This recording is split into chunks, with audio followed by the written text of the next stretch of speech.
Now, once that vote is done, we'll announce the result of the vote before we move on to the next resolution. And at the conclusion of the AGM, voting results will be available online. Yesterday at governance, we had different voting thresholds depending on whether the bylaws are involved. That's not the case today. Every resolution is 50% plus one. I think we're good to go. Okay, well, let's start with policy resolution number 1, which is teed up with a video from your board of directors. Hi, I'm Samantha Stanky, Vice President of Communications. Policy resolution number 1 is simple. Give the United Conservative Party a real mission statement that every single member can stand behind. Here's what it says. Our mission is to build a stronger Alberta by protecting liberty, promoting personal and economic responsibility, and defending families, property rights, and our natural resources. That's it. That's us. Back in May, we asked you what you thought. Nearly 1,900 of you answered, a huge turnout, and almost 2/3 said loud and clear, yes, we want this. This was a runaway favorite, and thanks to Clint Mason for contributing.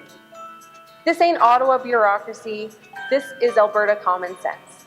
Vote yes on resolution number 1. Let's tell the world exactly what United Conservatives stand for. Thank you, and God bless Alberta. Okay, we'll take a speaker at the no microphone. Just a reminder to introduce yourself and your constituency association, and your time will begin now. Vitor Marciano, Edmonton Whitemud. I agree with everything that's on the board, except that's not our mission. Our mission is to win elections so that we can do those things. And if we pass something like this that doesn't make our mission about winning elections, we'll become a debating society. This isn't a debating society, folks. This is a political party. We go out, we campaign, we get people elected so we can make a difference and bring these ideals into government. Thank you. Thank you, Mr. Marciano. We'll take a speaker at the yes microphone. David Coots, Calgary Lougheed. I kind of thought this was a debate, but I want to thank Samantha for writing this policy. It's really a good reference when you're talking to people about what it means to be conservative. It's sort of the Reader's Digest version of it. And it's obvious that the members want it. So I urge you to vote in favor of this policy resolution. Thank you. Thank you, Mr. Coots. Seeing nobody at the no microphone, we can take a rebuttal from the Board of Directors. Ms. Steinke, go ahead. Thank you, Samantha Steinke, Vice President of Communications. And while absolutely I do not disagree with Vitor that our mission is to elect United Conservatives to government, I will say that this mission statement has had more people respond than responded to policy submissions through PPGC. And this is something that the members wanted, so that's why we brought it forth. Thank you. So that takes us to the vote on resolution number 1. All those in favor of the resolution, please raise your green card. And those opposed to the motion, please raise your red card. That motion is carried. Policy resolution number 2, insurance. We have a video. Hi everyone, I'm Karmveer Lal, proud UCP member since 2017. Even spent years in my youth working for the UCP caucus. Like all true blue conservatives, I believe in private property rights. What you own is yours. Nothing is more valuable to you than your right to your own body. That's why I'm putting forward this resolution to make sure Alberta sticks with a fair insurance system, one that protects victims when they get hurt and holds bad drivers accountable. We're conservatives. We don't support copying David Eby's socialist-style no-fault insurance from BC. That system takes away your right to sue if you're hurt and replaces it with a payout determined by government bureaucrats. If, God forbid, you're hurt in an accident from a bad driver, then you should be able to fight for your health and your family's future. And here's the bottom line. The insurance companies and even the government's own experts say it won't save Albertans money. So why would we give up our rights if your insurance premiums aren't going down? Something doesn't smell right. This resolution stands for conservative values, personal responsibility, fairness, and justice for victims and their families. I urge you to vote yes.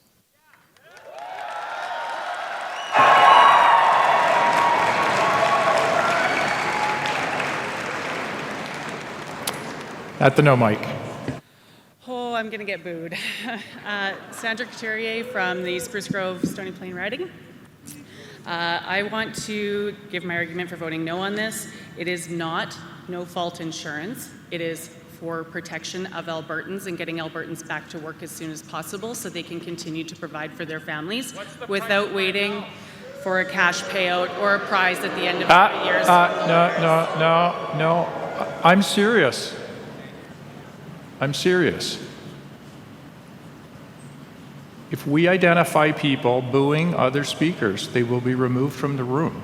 Like, we can do this respectfully, people.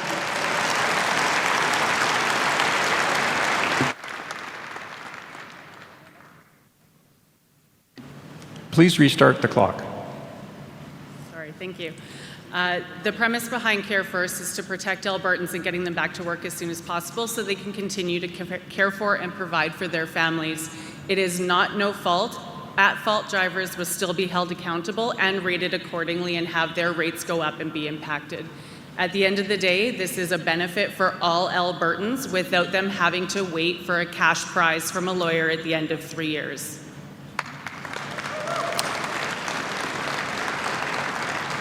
To the yes mic. Yes, sir. Battleluck, Edmonton West Henday. Every day in Alberta, you are at risk of some jerk in a big truck blowing through a stoplight or a stop sign. You can be crippled, you can be seriously hurt. Right now, you can sue, you can have a lawsuit and go before a judge, and the judge will decide what your injuries are worth. What the government is proposing to do is to bring in NDP-style policies that take away your right to a cash settlement that compensates you for what your injuries are worth, and to bring in socialist insurance. Please vote yes to preserve your rights.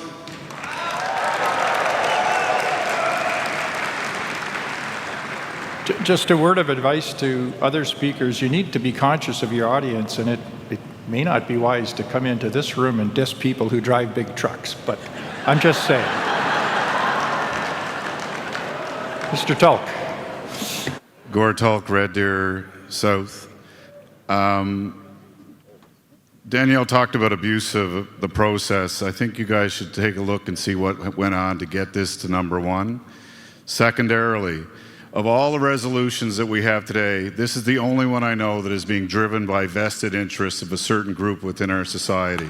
This is very, very bad. The Care First model originated in Australia and other jurisdiction. It is a very successful model to actually getting you the treatment you need. You're not capped by how much somebody has for coverage of insurance. It can go way beyond that. Please do not support this frivolous and self-interested resolution. Thank you. Thank you. Final word to the proponent. I just don't understand why folks want to copy WCB and make it privately run. If you and your family, if you're struck and killed by a semi-truck driver, and that truck driver flees the country and there's no criminal conviction, with no fault, you can't sue the company.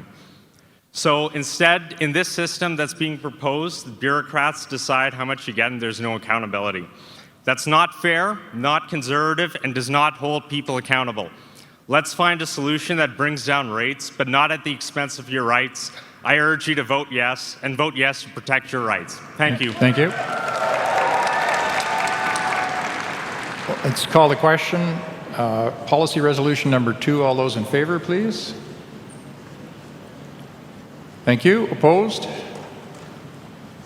Motion carries.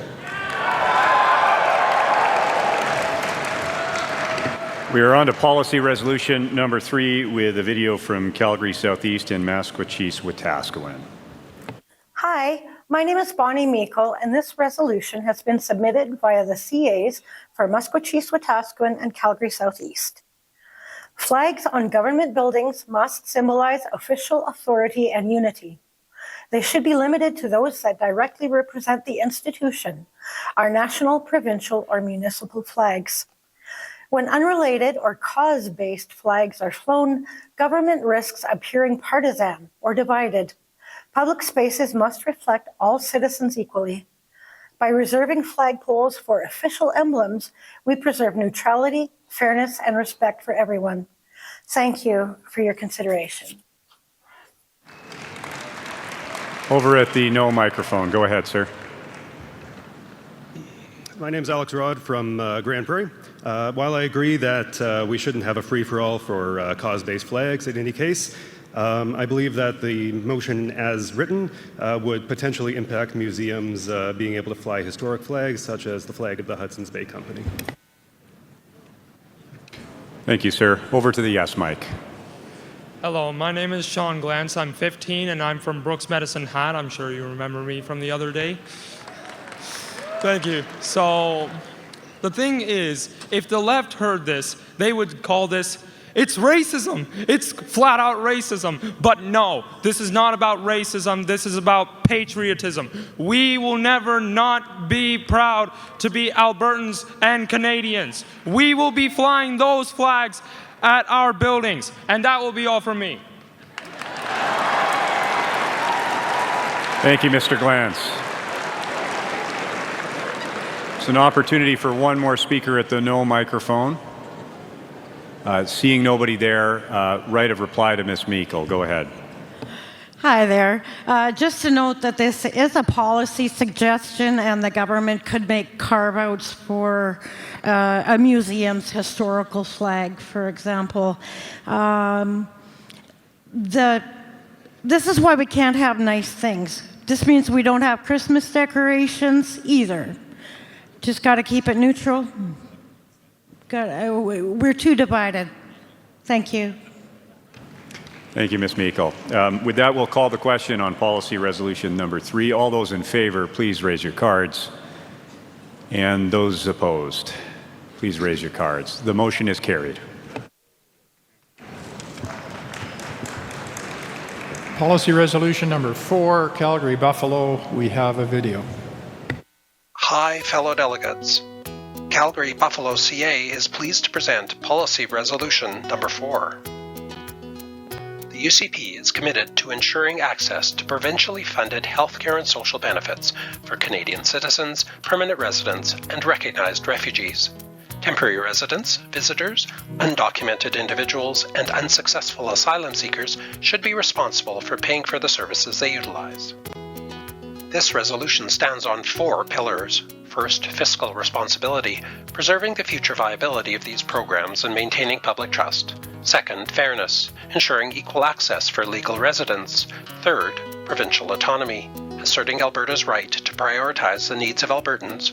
And fourth, deterrence, discouraging misuse of our generous system. In the spirit of a strong and free Alberta, support Policy Resolution number 4.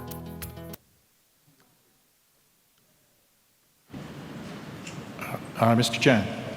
Raymond Chen, Calgary Ashmore. Temporary residents are human capital, including doctors, nurses, and engineers who already pay taxes. They bring $250,000 worth of education and additional hundreds of thousands of financial capital so business invests in Alberta. It's also a pathway to Hong Kong and Ukrainian families who take up to 10 years for PR approval due to the IRCC backlog. Many are here to expand our pie of economy and GDP. Denying them health coverage is sending them a wrong message. Thank you. Thank you. Yes, Mike? Hi, Art from Calgary Buffalo.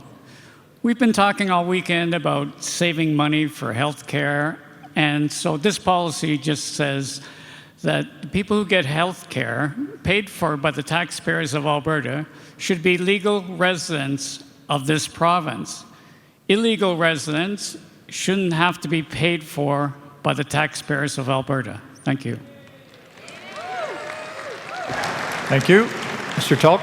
Gord Tulk, Red Deer South. The problem is temporary residents. We have thousands of people who work on farms all across this province who are temporary foreign workers. Part of that agreement is they get access to Alberta healthcare. The same care comes for doctors who work in remote towns in this province. They cannot come here unless there's provincial healthcare provided for them. This is why this resolution doesn't work. I understand the sentiment, but you're literally destroying one of the most important aspects of our labor economy in this province. Please do not support this. Thank you. Final word to the proponent. Hi there, I'm Peter Rod from Calgary, Buffalo. You didn't get a chance to see me in the video, so here I am. I think the important part of this is to acknowledge that, as Art has mentioned, there has to be some mechanism to ensure that those people who are primary contributors to the economy in the province coverage is provided to them, and so there can be other mechanisms to provide that coverage for those who don't qualify. Thank you. All right, we're ready to call the question. Policy resolution number 4. All those in favor, please. Thank you. Opposed? Motion carries.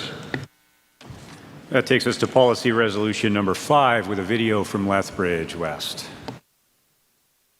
My name is Mark Slingerland, and it's my privilege as president of the Lethbridge West CA Board to introduce policy resolution number 5. This is a refinement of an existing policy which was implemented through amendments to the Education Act and which came into force this past September 1st. We're glad the Minister of Education is concerned about what's being shared with Alberta students on the sensitive topics of gender identity, sexual orientation, and human sexuality. The primary responsibility for instruction of children and youth on these topics does not lie with the Minister of Education or with Alberta Education staff, though. It's parents to whom schools are accountable. Resolution number 5 calls for human sexuality materials to be made available for parental review, to ensure parents have the information they need to fulfill their responsibility for their children's education. We were thankful to see this policy ranked highly by members, and we look forward to your strong support to ensure that this is reflected in legislation soon. Seeing nobody at the no microphone, we can have a speaker in favor. Michelle Badalak. Pardon me, we do have a speaker at the no microphone. Go ahead. Suzanne Levier, Edmonton Downtown Constituency. I'm just confused why this is even a resolution, because I taught school for 35 years, substituted for 10 years, and I never taught about gender or diversity or ideology like transgenderism or any of that stuff, because it wasn't in my curriculum. So I don't even think we should be debating this. I don't think that stuff should even be in school. Thank you, Ms. Levier. Ms. Badalak at the yes microphone. Parents shouldn't have to guess what their kids are being taught. And unfortunately, they are being taught this nonsense. When schools use outside materials on gender or sexuality, families deserve full access with no barriers and no excuses. Yes, this wasn't an issue a decade ago, but harmful, agenda-driven content has crept into classrooms, and that cannot continue. You are the parents, you are the protectors, you know what is best for your children, and you deserve to be involved in their education and not be kept in the dark. Thank you. Thank you, Ms. Badalak. We have no further speaker at the no mic, so back to the proponent, Lethbridge West. Go ahead, sir. Yes, Mark Slingerland, Lethbridge West. Many of you here have chosen alternative forms of education for your children. For many, ensuring sexuality instruction aligns with your family's values is a major reason for that. However, a majority of Alberta's children and youth attend schools in public and separate systems. It's good that the Minister of Education has taken a number of actions to protect the innocence of children in all jurisdictions. However, we also need to be careful about centralizing power. Ultimately, it's not the minister, but parents who are responsible to oversee the education of their children. They need to have the information to do this. Thank you. Thank you, Mark. So we'll vote on the resolution. All those in favor, please raise your card. And those opposed. Motion is carried. It seems I'm being entrusted with all of the big truck resolutions today. Policy resolution number 6, Calgary Foothills, Tabor Warner, we have a video. Ottawa Ottawa's 2035 electric vehicle mandate simply doesn't work for Alberta. A one-size-fits-all policy that ignores our long distances, harsh winters, and limited rural charging infrastructure. Even with Prime Minister Mark Carney's pause on the 2026 rollout, this mandate isn't just premature, it's unworkable and should be scrapped. Electric vehicles remain far more expensive than gas-powered cars, and rigid federal sales quotas will only limit the choice and raise prices. Alberta's power grid cannot handle the surge in demand without a realistic, costed plan for new generation and transmission. Finally, this top-down policy from Ottawa undermines provincial jurisdiction and disregards Alberta's right to chart its own path forward. We need flexible, made-in-Alberta solutions that encourage innovation. Albertans deserve policies that work for their realities, not rigid mandates, not Ottawa's EV plan that fails the test.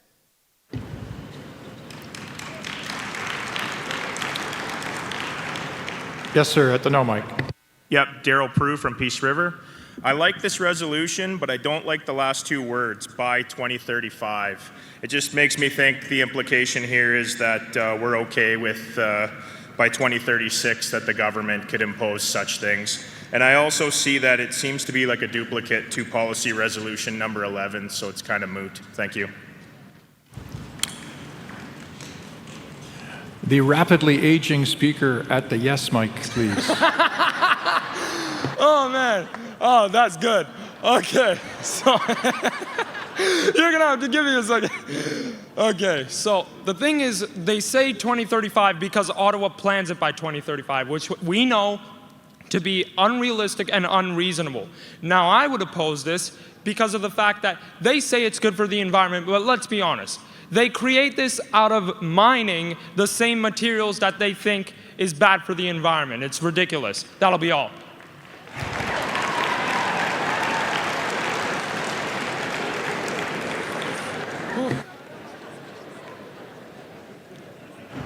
We'll take Elon Musk at the no mic. Final word to the proponent. Hi there, Chris Moen, Calgary Foothills. Really love the work that Sean's doing here. He said absolutely everything that needed to be said.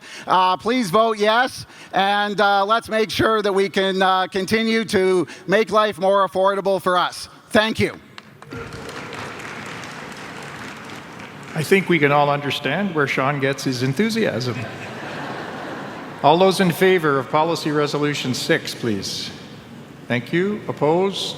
Motion passes. Takes us to Policy Resolution 7 with a video from Calgary Edgemont and Calgary Northwest.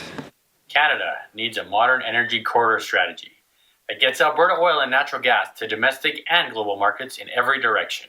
Our oil and gas industry powers Canada's economy, yet federal policies have boxed us in, stranding our resources while Ottawa caters to activists and delays the infrastructure we need. To the west, we need a new pipeline to Prince Rupert, Canada's closest deep water port to Asia. To the east, we need a new pipeline to Atlantic Canada, Ontario, and Churchill, Manitoba. That would open the door to European and Eastern markets and end our reliance on the United States. To the north, a corridor to Grays Bay, Nunavut could unlock our Arctic export route.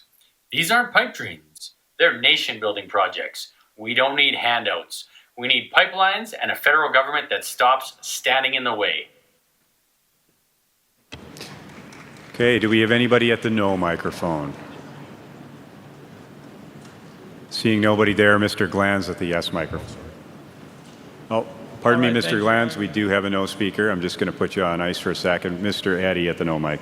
Yes, Lee Eddy from Innisfail, Sylvan Lake. I understand the intent of this, but in vast, I thought Conservatives were trying to keep business out of, or stay out of business. This looks like an NDP resolution to me, so I can't support it. Thank you. Thank you, Mr. Eddy. Mr. Glanz, now you may go ahead. The one thing I don't understand is, explain to me how this is supposed to be an NDP resolution if it's advocating for a pipeline. The NDP would be opposing this pipeline. And by the way, the Liberals think that, oh, it's bad because oil bad for environment. Well, they say that and then they import oil from foreign countries. So come on, stop being a hypocrite. And why don't we vote yes on this? Thank you, Mr. Glanz. At the no microphone, go ahead, sir. My name is Vernon Sinnott. I'm from Spruce Grove, Stony Plain. I'm not against pipelines, but I think we need to go the same route Saskatchewan's gone with their potash, export through Washington State instead of fooling around with David Eby, who will never let anything go west, and Rob Canoe in Manitoba, who won't let anything go east. So an independent Republic of Alberta is the way to go.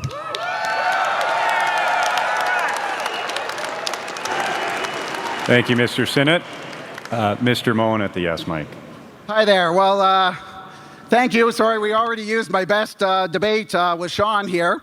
But in terms of an independent Alberta, while we work towards independence, we can also work towards bringing our products to market. We can do both things at the same time. We still can continue to put the test before our provincial counterparts and our federal government who wants to block us. If the MOU is just written the price of paper, then this resolution will help bring that out. Thank you. Thank you, Mr. Moen. Sounds like we're ready to vote. So all those in favor, please raise your card. And those opposed. Motion is carried. Policy Resolution 8, Lacombe, Ponoka. We have a video. Hello, UCP members. My name is Rita Reich, and I'm the president of Lacombe Ponoka CA. I'm here to talk about Policy Resolution number 8. This policy is about keeping people safe. We want to make it clear that the government's job is to reduce crime and protect the rights of everyday Albertans. We also want to make sure the government doesn't go too far or take more power than it should. This change helps our party explain exactly what we stand for, keeping communities safe while still respecting people's freedoms. I hope you will support this resolution so we can have a clear and strong message about public safety. Thank you.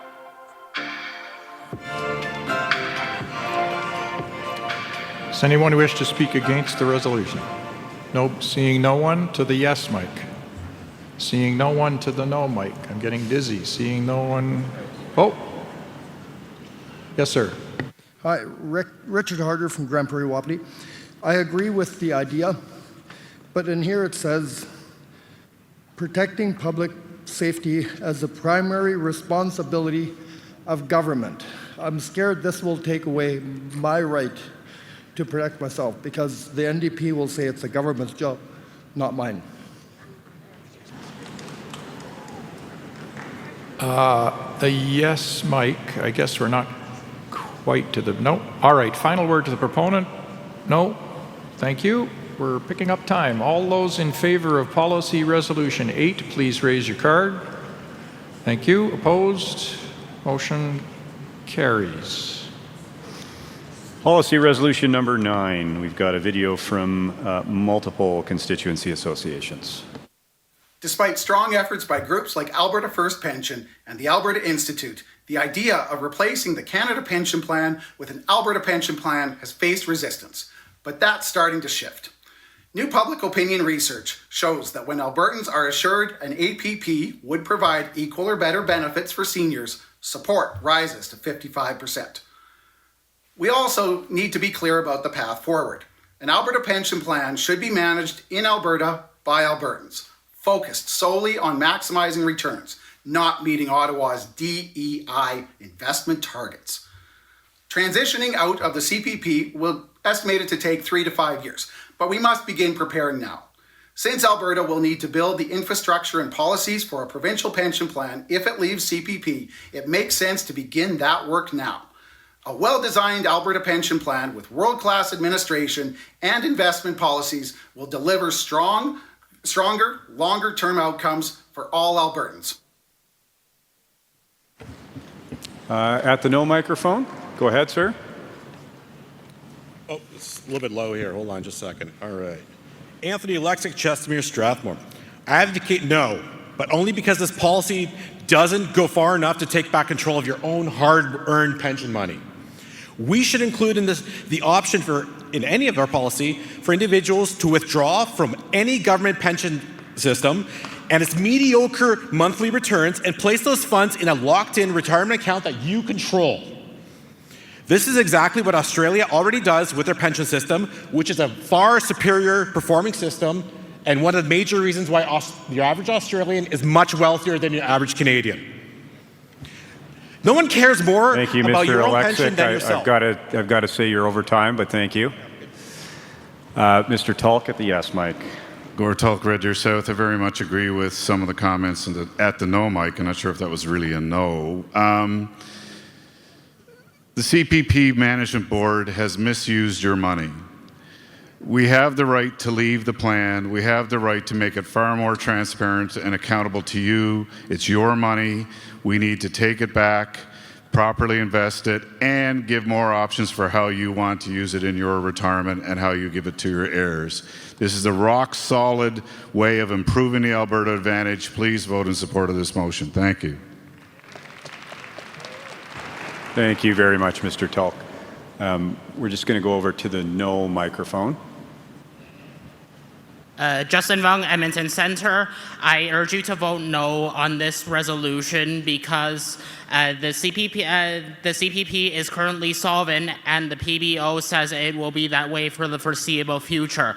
So if we take back control of the CPP, this puts us in danger of an NDP government in case should they ever come back to power that will equally misuse the money and will create unfunded liabilities, which is something that currently does not exist with the CPP. Please vote no. Thank you, Mr. Vung. Mr. Moen, final word to you at the yes mic. Hi there, Chris Moen. With regards to the members opposite, Janet Brown Opinion Research said that it's 55% support of Albertans for moving to an APP so long as we get equal or better benefits. And I would like to say, just like I said last year, it's a very rare instance when Chris Moen and Gord Tulk are on the same side. We're training up Sean here to replace me. Please vote yes. Thank you, Mr. Moen. Some might have thought that a pipe dream years ago that you'd be on the same side. We'll call the question. All those in favor? And those opposed? Motion is carried. Policy Resolution 10, J.P. Brower, video. Hello everyone, I'm J.P. Brower, a director in the Lacombe Pinoca CA.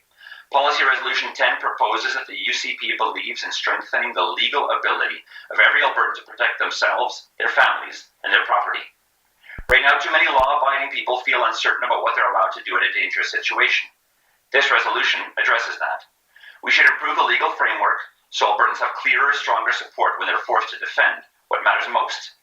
A society is safer when good people know the law has their back and when criminals know Albertans are protected. If you believe families deserve stronger protection and clearer rights, I'm asking you to support Policy Resolution 10. Historic moment. We've never had a video from the International Space Station before. Mr. Tulk. First, if I may, Gord Tulk, Red Deer South, can I beg a point of clarification of the proposer? I'm trying to get some understanding of what legal capacity means. What are we doing here? Can we reconnect to the station? Space station? Where's Elon Musk when you need him? Mr. Tulk, I think we're not going to get the answer. clarification. Which causes me concern. Policy books need to be somewhat concise and understandable as what the mission is here. Frankly, I'm not a lawyer. I don't understand what they mean by increasing legal capacity. We shouldn't be padding our policy book with words and phrases that we really don't understand what they intend to do. Thank you. Mr. Glantz. So he talks about the fact that it's very vague, we don't exactly know what it's going to do. But we know exactly what this resolution is supposed to do. It's supposed to put families, children, and homeowners first, not low-life, sick-minded criminals who are going to break into your home and destroy everything you own. We're not putting that first. We are conservatives. We will put law-abiding citizens first. Yes, ma'am. Would you like to speak in favor of the criminal element? Michelle Badalek. So I understand the reasons behind this policy, and I support self-defense and protecting our homes, and I truly believe that we should have castle law nationwide. But Alberta, we cannot rewrite the federal laws. That's the problem. So if we pass something that we know won't stand, we're going to give people false hope, and we could leave them very legally vulnerable and misinformed. We don't want them to commit crimes. So real safety comes from the laws that we can actually enforce and not the ones we wish we could. I wish we could, guys. Thank you. Final word to the proponent.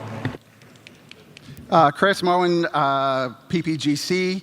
I heard from JP Brower. Unfortunately, he couldn't make it for the close. But thank you. Thank you for that heartfelt submission, Mr. Moen. I'm persuaded. Policy resolution number 10. All those in favor, please. Opposed?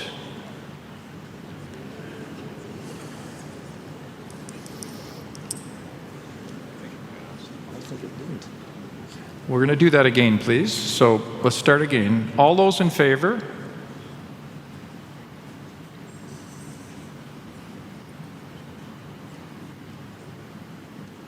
All right. Down, please. All those opposed?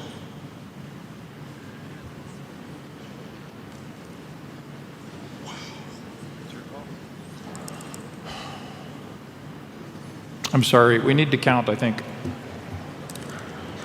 So we have our volunteers. They're going to come out into your area. Please follow their directions, including putting your card down when they indicate to you that they've already counted you. This will take a few minutes, but not very many. It is the price of democracy.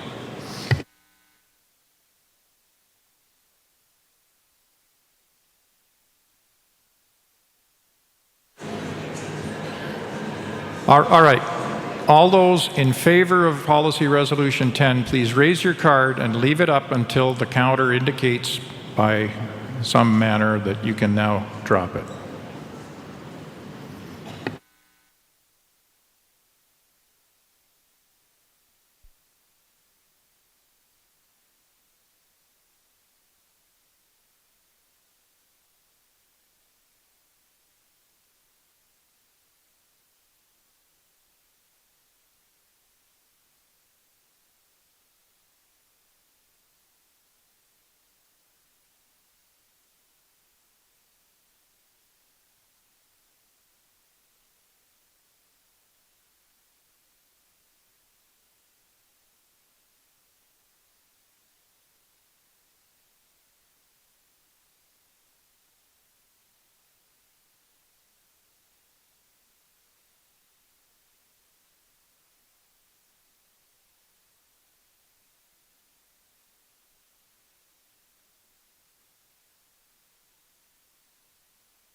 Can we make sure we have a counter into the back corner, please? Of course, this is what happens when you sit in the far left. There's also just a couple. And there's still some in the middle. Can we just make sure we've got the counters covering both of those sections? Middle, back, and far corner.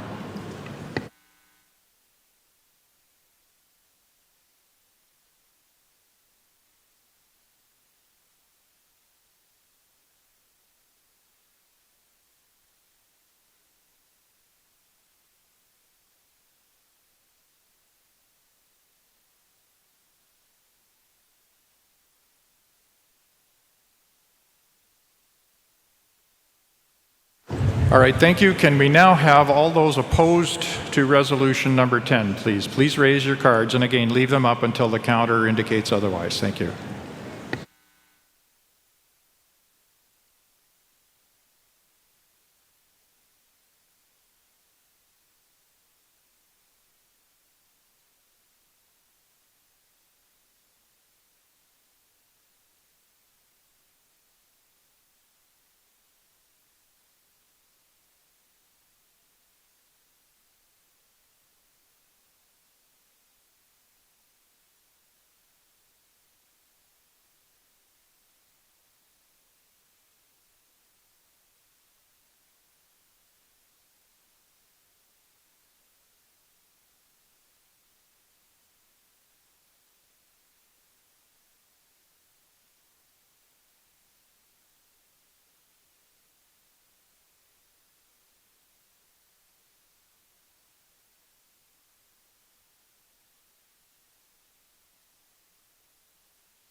Well, ladies and gentlemen, while we have an unexpected moment, I know you'll all be pleased to know that my good friend and co-chair, David, has been doing his best to promote family since you saw him last, and he's now the proud father of George Frederick Price.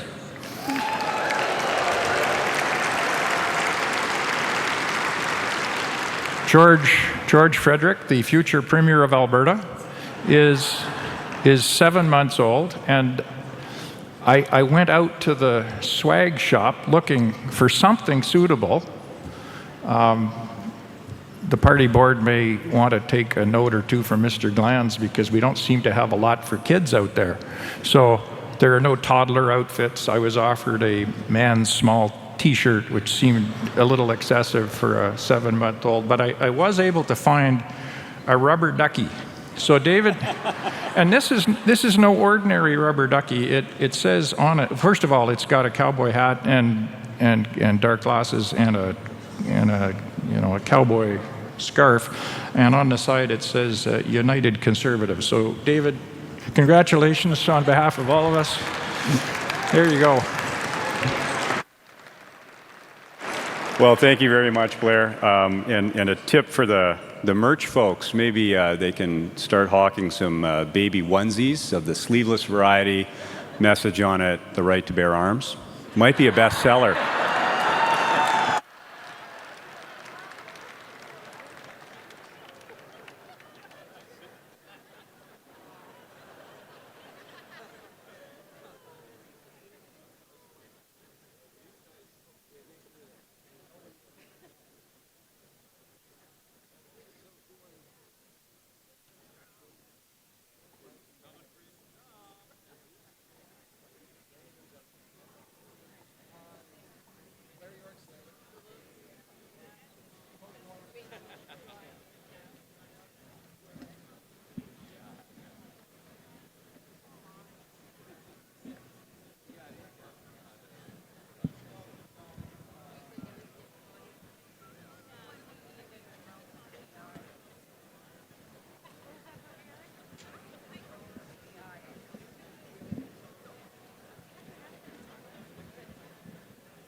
All right, ladies and gentlemen, we have the voting results on policy resolution number 10. 1,857 of you have voted. That's a pretty good number. In favor, 1099, opposed 758, 59%. Motion is passed. That takes us to resolution number 11 with a video from Sherwood Park. From the beginning, the Earth's climate has been changing. Even Alberta was once a tropical paradise, until it wasn't. Some people believe taxing the emissions from our natural resources is going to fix the climate problem, but nature is already designed to look after herself, complete with built-in carbon capture. And at just 0.5% of global greenhouse gas emissions, Alberta is likely a carbon sink. It's time to stop trying to solve a problem we don't have and do away with net zero laws, regulations, policies, and agreements. We have what the world needs: clean, reliable energy. So let's do what we're great at and make sure and ensure that no one freezes in the dark. Well, I don't know about you, but I definitely didn't have seeing cow farts in the video on my bingo card. We'll go to the no microphone. Thank you. Whitney Isaac from Calgary Glenmore. With the greatest of respect to the fantastic constituency of Sherwood Park, I think one of the things that we require is that our resolutions be specific. As Gord Tulk and Vitor Marciano previously stated, legislators and government policymakers, department officials cannot be relying on rationale. It needs to be in the resolution. So I ask, abandon which laws, which regulations, which policies, and which agreements. Thank you, Ms. Isaac. Unfortunately, you're over time. We'll go to the yes mic. Ward Benedict, Rimbey, Rocky Mountain House. Canada has 595 billion trees. Canada produces 559 megatons of CO2, To capture all CO2 requires 25.7 billion trees. Therefore, Canada has 569 unemployed trees. The carbon tax is one of the largest scams in Canadian history. Okay, we don't need to regulate it, we don't need to ration it, and we wouldn't need to in an independent Alberta. Thank you, Mr. Benedict. We'll go to Mr. Vung at the no mic. Justin Vung, Edmonton Centre. This is federal jurisdiction, and first of all, I don't think we should go into repealing net zero when we need to cooperate with the federal government so we can get pipelines built. So that we can, and second of all, climate change is not a Chinese hoax. I have been to China. I have seen the air pollution. We know that we will use oil and gas. At the same time, I do believe in Danielle Smith's vision for energy addition, not energy transition. But Thank at you, the same Mr. time, Vung. yeah. You're over time. Thank you. Right of reply to Sherwood Park. Dean Kokoschke, Sherwood Park. The events of this week only serve to strengthen the importance of getting rid of these policies. Over the last 10 years, billions of dollars were invested elsewhere because of this. Albertans should never be held back or hamstrung because of a problem we don't have. Nor should we be forced to pay a punitive tax because Ottawa says so. It's time to start being honest about greenhouse gases, take control of our own resources, and ensure our own energy security. Thank you. Thank you, Dean. So we'll proceed to the vote. All those in favor of Resolution 11? And those opposed? That motion is carried. Policy Resolution 12, Strathcona, Sherwood Park. We have a video. Good afternoon. Gloria Bosma, Strathcona, Sherwood Park, with Resolution number 12. The United Conservative Party believes that the Government of Alberta should promote responsible fiscal management, protect individual freedoms, and support policies that strengthen families and communities across the province. Our rationale is that as Albertans, we value personal liberty, fiscal responsibility, and strong families. And by limiting government overreach, reducing debt, and upholding community values, Alberta can build a resilient and prosperous province. This resolution promotes principled, inclusive governance rooted in freedom, responsibility, and respect for diversity. Please vote Resolution number 12. To the no mic. Yes, sir. Yep. Rob Duker, Rimby Rocky Mountain House Sundry. I agree with all of these. As a matter of fact, we all agree with them so much that they are already in the policy book. As a matter of fact, there are three principles listed here, so there should actually be I, J, and K. But if you were to look up 102, B, C, and E, you will find that they're already there. Thank you. To the yes mic. Yes, sir. Hello, everyone. Dave Bellick here, Strathcona, Sherwood Park. This resolution can serve as a touchstone for evaluating future legislation. Does a policy respect individual freedoms? Does it support families? Does it reduce debt? If not, it's out of step with our values. Thank you. No mic. Nathan Stanky, Central Peace, Notley. Go ahead and boo that. Let's get it all out of our system right now. Okay, that's Central permitted. Peace, Notley. The chair permits booing at this point. I agree. I'm with sorry. The last speaker. The member from Strathcona Trudeau has the floor.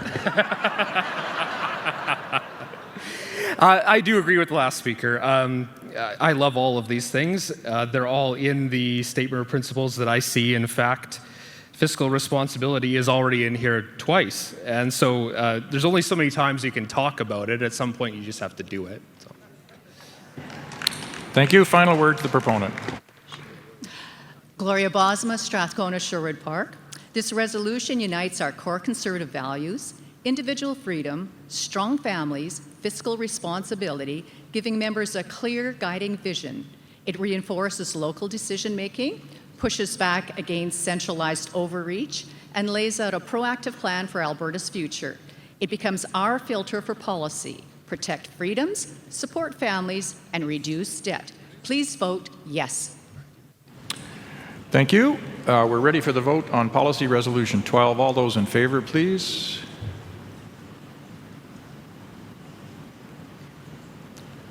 Pro tip, if you're voting yes, you got to turn the card around. All those in favor, please. It might be one vote might make all the difference. No, it's really a no vote. Okay. Against, please. All those no's. Oh, it passes, right? Do it one more time, please. All those in favor. Thank you. Opposed? Yeah, motion carries. That takes us to Resolution 13 with a video from Calgary Northwest. Friends, Ottawa is pushing aggressive new legislation to cap industrial emissions that are policies that ignore Alberta's unique economy, geography, and energy landscape. More importantly, they risk trampling on provincial rights and undermining the industries that keep this province strong. Alberta is not without tools. First, our Constitution gives provinces clear authority over natural resource development and industrial regulation. Any attempt to impose caps on Alberta's industries must be tested in court as federal overreach. Second, Alberta can assert its authority through the Sovereignty Within a United Canada Act. Third, we must continue to lead with our own solutions, made in Alberta approaches that reduce emissions without sacrificing jobs or investment. This is about ensuring Alberta's path forward is shaped by Albertans. We must be prepared to use every tool available to defend this province and secure our economic future. Okay, we'll go to the no mic. Mr. Vung. Justin Vung, Edmonton Centre. I urge you to vote no because the industrial carbon pricing is something that was developed under Conservative provincial government. It has, as Danielle Smith said, existed since 2007. It is also something that industry broadly supports, and what investment needs is more investment certainty. So once again, based on the MOU that was signed a couple days ago, there will already be no oil and gas emissions cap. But at the same time, are there ways to make tier work better for our industry? Yes, there are. At the same time, I don't think Thank you, that we Mr. need to Vung. litigate You're over the climate time. change. Mr. Glanz at the yes mic. Thank you. So I hear what you're saying about it being developed under a Conservative provincial government, but at the same time, it was kind of pioneered by this Liberal government who believes that apparently we should be guilty over the use of our resources, even though they are the same people who fly to these global conferences using private jets, who, guess what, happen to use our fuel. Thank you, Mr. Glanz. Mr. Chang at the no mic. Raymond Chang, Calgary Ashmore. Just like my previous speaker said that we just signed an MOU with Ottawa to create a pathway for the pipeline. Why don't we just sit down and eat some popcorn and watch how this unfolds, right? We don't want to throw away our negotiation chips. Thank you. Thank you, Mr. Chang. Speaking of popcorn, could we get some up here? Mr. Moen, last word to you. Hi there, Chris Moen, proponent. Everything that my wonderful, I'd love to call you a son, but Sean said it all. We need to live in today. Yes, we made conservative choices yesterday, but we need to make decisions for today. This is about the industrial carbon cap. This is about our Alberta's future as an energy superpower. Please, let's keep the decisions in Alberta. Please vote yes. Okay, let's call the question. All those in favor, raise your card. It was very quick on the draw. All those opposed, raise your card. Motion is carried. Policy Resolution 14, firearms. We have a video. Policy Resolution number 14, submitted by Annette Bernay-Messerschmidt and David Laskowski. Rights, Infringement Protection 403.1. We believe the Government of Alberta should advocate for provincial jurisdiction over the ownership and use of firearms with the understanding that property is an unalienable right. Many Albertans believe firearms should be considered property and therefore under provincial jurisdiction. Section 92.13 of the Constitution Act gives provinces exclusive jurisdiction over property and civil rights in the province. To illustrate, firearms and vehicles are similar forms of property. The use of both involves safety considerations and conditions of ownership and use. Yet, the federal government does not regulate vehicle ownership and use, despite many more accidental deaths and injuries resulting from the use of motor vehicles than from firearms. We believe Albertans want our property upheld as an unalienable right.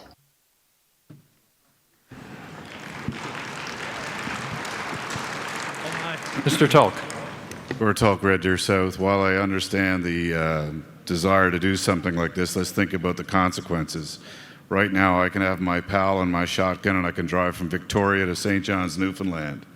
If we allow provincial jurisdiction and the Saskatchewan people make the stupid decision to put the NDP in power, I might not be able to go east of the border in Saskatchewan. This needs to be federal jurisdiction. We need to work with the other provinces to increase and strengthen our firearm rights, not become a balkanized regulatory regime on firearms. Thank you. To the yes mic. Yes, sir. Mitch Sylvester, Bonneville, Lake St. Paul. What I see, Mr. Tulk, is that the federal government is absolutely trying to take our guns away from us. Our biggest concern is the laws that we have right now in the Alberta Bill of Rights do not protect our rights. And they cannot do it based on this situation. So what we need to do is we need to change it. We need to change the wording and amend our new Bill of Rights as it says that we shall have the right to bear arms in accordance to federal law. I suggest something that's tried and true. A well-regulated militia being necessary to the security of a free state. The right of people to keep I'm and bear sorry, arms sir. I know how long this takes, so we're going to have to cut you off at that point. Mr. Chan.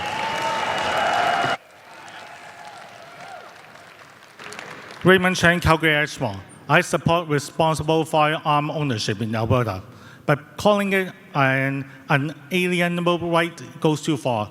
Owners should at least pass criminal and mental health check.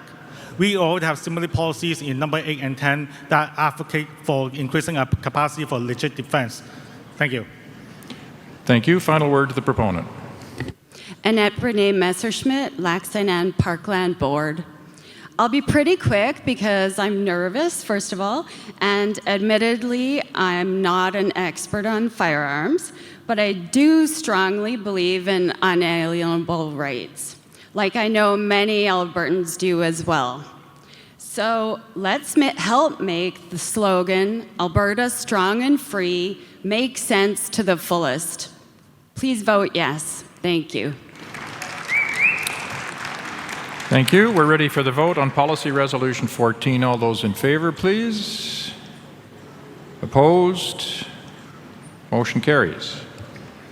We're on to Policy Resolution 15 with a video from Tabor Warner. This policy is proposed as a result of high electricity bills in Alberta, stemming from the shuttering of coal plants by the NDP. Private companies were forced to convert to natural gas, and other mines shuttered despite scrubbers and other clean technologies being utilized. Our costs for electricity rose as a result. Coal is an abundant and cheap energy resource in Alberta. Existing policy 204.5.5b emission reduction states the government of Alberta should 1. Abandon net zero targets, 2. Remove the designation of CO2 as a pollutant, and 3. Recognize that CO2 is a foundational nutrient for all life on Earth. Since these policies already exist, research into and implementation of clean coal technologies should be expedited in order to produce electricity from clean coal at lower costs to Albertans.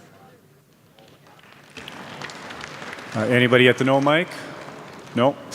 At the yes mic. Go ahead, sir. Thank you. My name is Mark Smith, and I'm for Drayton Valley, Devon. I'm presently Vice President of a company called Systemic Environmental Solutions, which is working on several multi-billion-dollar projects around the world, one of which is slated for Alberta. Sense Technology converts coal into clean carbon for the production of affordable electricity that will exceed the environmental standards set by the Paris Accords for 2050. This resolution will help to create the political and economic foundation necessary to provide competitive and Thank you, Mr. Smith. Unfortunately, I got to call it there. Nobody at the no mic. Nobody having spoken, I don't know that there's a need for a rebuttal, but it's yours to use. The climate crisis is manufactured and money-driven. Coal is villainized by NDP and federal Liberal policies. Net zero is a sham. This policy is back to the future, back to coal for future generations, and for coal companies to again develop coal, clean coal for electricity, and lower costs for our children and grandchildren. Fun fact, Sheerness is dirtier now than when it was under coal. Thank you very much. We'll call the question. All those in favor, please raise your green card. And those opposed, please raise your red card. Motion is carried. Policy Resolution 16, Innisfail, Sylvan Lake. We have a video. Hello, I'm Sam Huber with the Innisfail Sylvan Lake CA. To address Alberta's housing landscape, our policy proposes the balancing of scales between landlords and tenants by prohibiting adverse possession claims known as squatters' rights, and streamlining the process for landlords to regain possession when leases are violated or unauthorized occupation. Even though the Land Titles Act does not allow traditional squatter rights, some common law interpretations still protect occupants without permission. We agree tenants need protection and there are laws in place for that. We would like to restore the landlord's faith and allow them to have control over the properties they own. When their trust is restored in the system, it will make it a trustworthy investment, allowing lower costs and rent. When they have the authority, they can give grace where it's due and not cause it to become a court standard.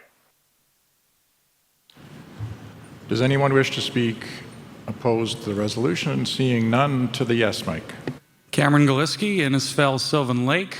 Uncertainty about being able to be charitable to residents of this province. Uncertainty about the economic viability of owning property and renting it.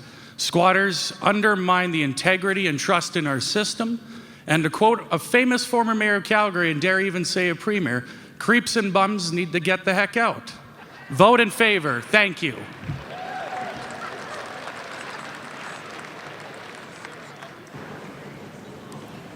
I assume there's a principled exception for adult children in your basement?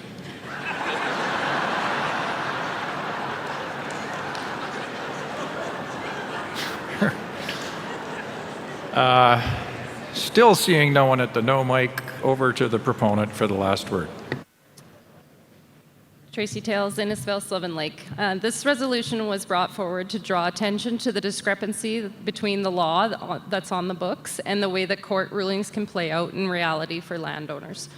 Although adverse possession was officially ended in 2022 and courts can't grant ownership anymore, common law practices and judicial interpretations can still lead to decisions that grant equitable compensations and protections for tenants.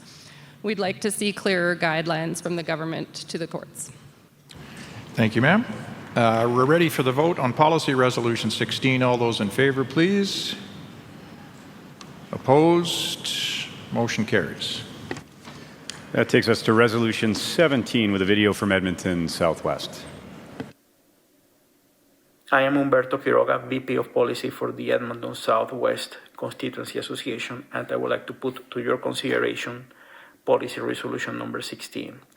This resolution seeks that the government of Alberta negotiates with the federal government an agreement that will allow this province to have as great or greater control over immigration as what the province of Quebec currently has. This will allow as well for this government to control immigration numbers and to be able to target immigration programs to where they are really needed. This revision will help to affirm UCP's commitment to practical solutions that serve Alberta's economic and demographic needs. Thank you for your consideration. Thank you. Mr. Chang at the no mic. Raymond Chang, Calgary Ashmore. I support for more control, but the word rejection may violate Section 6 of the Charter, which says permanent residents can move and live in any province. Thank you. Thank you, Mr. Chang. Mr. Badaluk at the yes mic. Chris Badaluk, Edmonton West Henday. In 1992, the Australian band Crowded House sang about experiencing 4 seasons in one day. Over the last decade, we've experienced 40 years of immigration in one decade, leading to scarcity in housing, jobs, and healthcare. We need to take as much control of immigration as we can.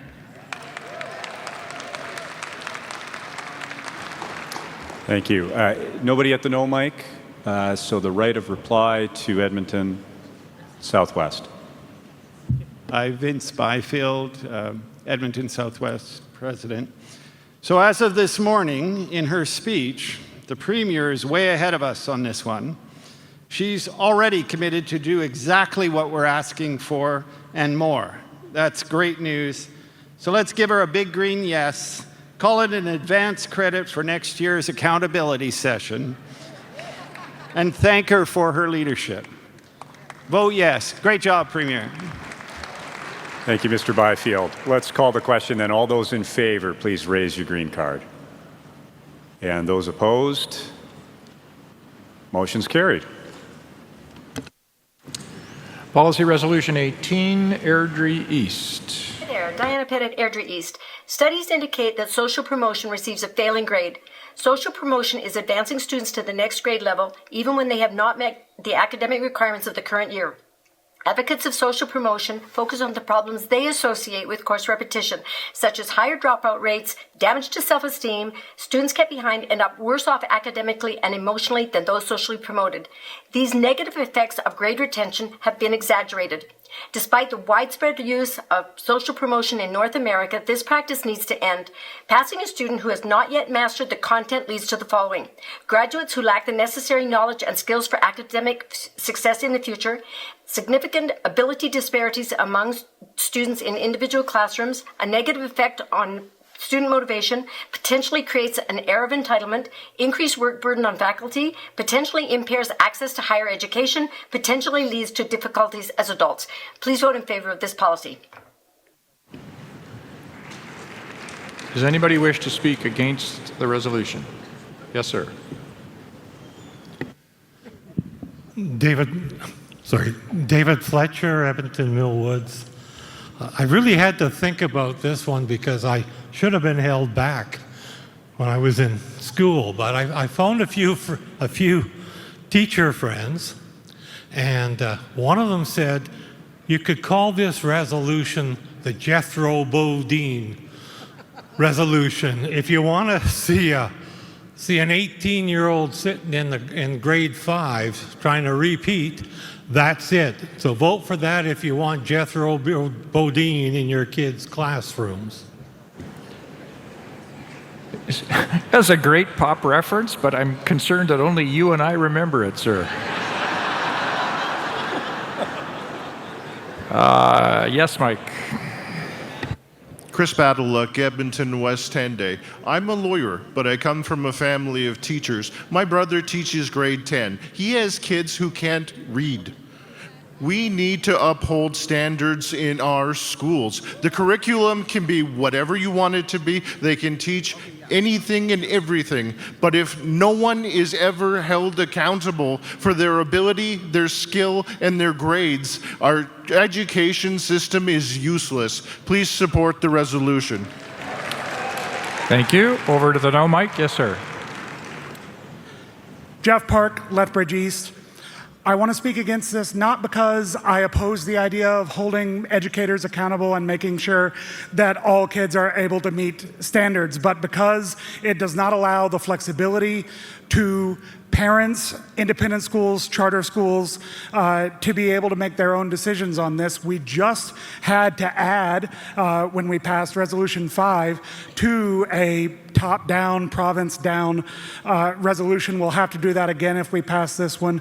We should leave that flexibility with parents and education institutions, especially with special needs kids. Thank you. Final word to the proponent. Hi there, Kenai Luchon, Edra East. Congrats, David and George. I have a nephew who's 13, and he's severely autistic. And when we tried to enroll him in a Catholic school, he was put in grade 5 just because he was 13. He could barely read or write. So this type of policy would put him in his proper grade and provide proper supports for whatever he needs. Thank you.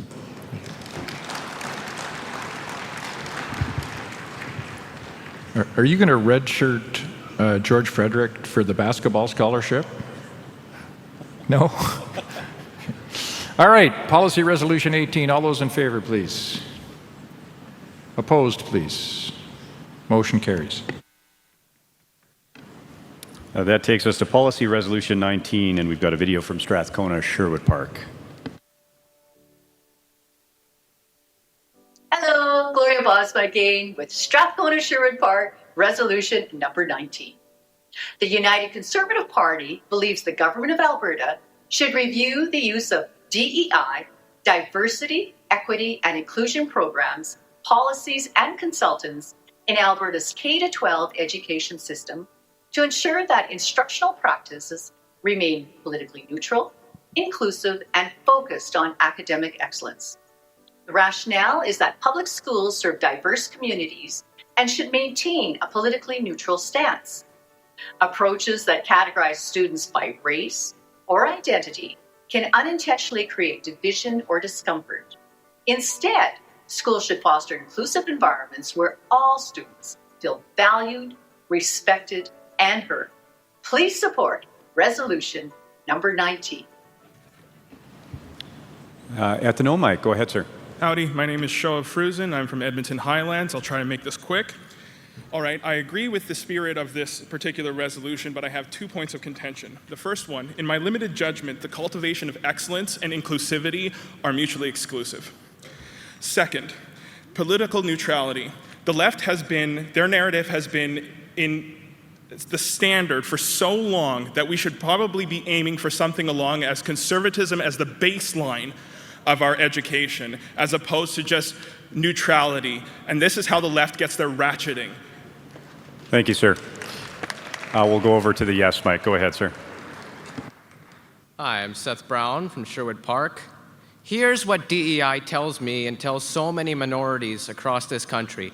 You cannot succeed because of the way you were born. Because of your immutable traits, your skin color, your gender, your race, you cannot get ahead in life. You need a handout from the government. And we believe that everyone can succeed, which is why I oppose DEI. I believe every decision that we make should be based on merit and merit alone.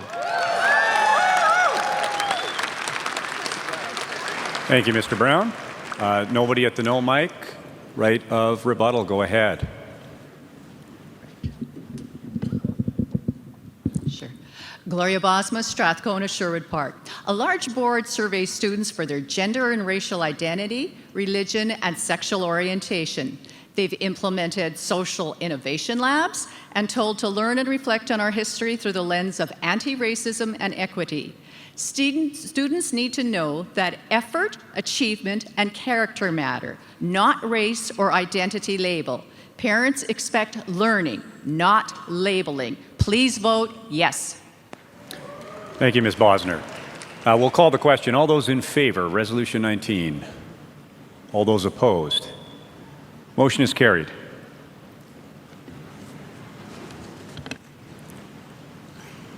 Policy Resolution 20 from a cast of thousands. I'm urging you to support this resolution because it upholds principles Albertans expect of our healthcare system: transparency, informed consent, and respect for individual choice. This motion adopts the full recommendations of the January 2025 Alberta Pandemic Task Force, a report we fought for. It recommends 3 essential steps. First, it bans vaccine mandates in all provincially funded institutions and regulatory bodies, ensuring no Albertan is ever denied work or service based on vaccination status. Second, it requires the government to ensure the public as well as physicians are educated on documented vaccine injuries and recovery protocols. And third, it guarantees equal access to healthcare for all Albertans, regardless of vaccine status. This resolution is not about relitigating the past. It's about protecting Albertans for the future. For transparency, accountability, and choice, I urge you to vote yes.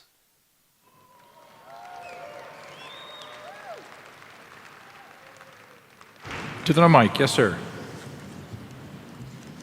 It's Alex Rod here from Grand Prairie.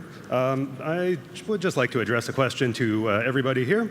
How would you feel knowing if you were being operated on by a surgeon who hadn't been vaccinated against hepatitis B, for instance?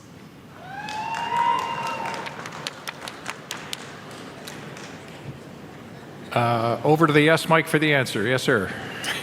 Good afternoon. My name's Daryl Comic. I'm the president of Calgary Lougheed.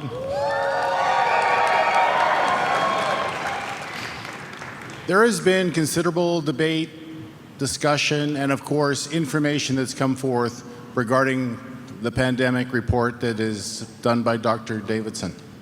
I encourage everyone to go to aninjectionoftruth.com and read all of the information that will help put your mind at ease on why going forth with this particular policy is relevant. Thank you. Thank you. Mr. Vong.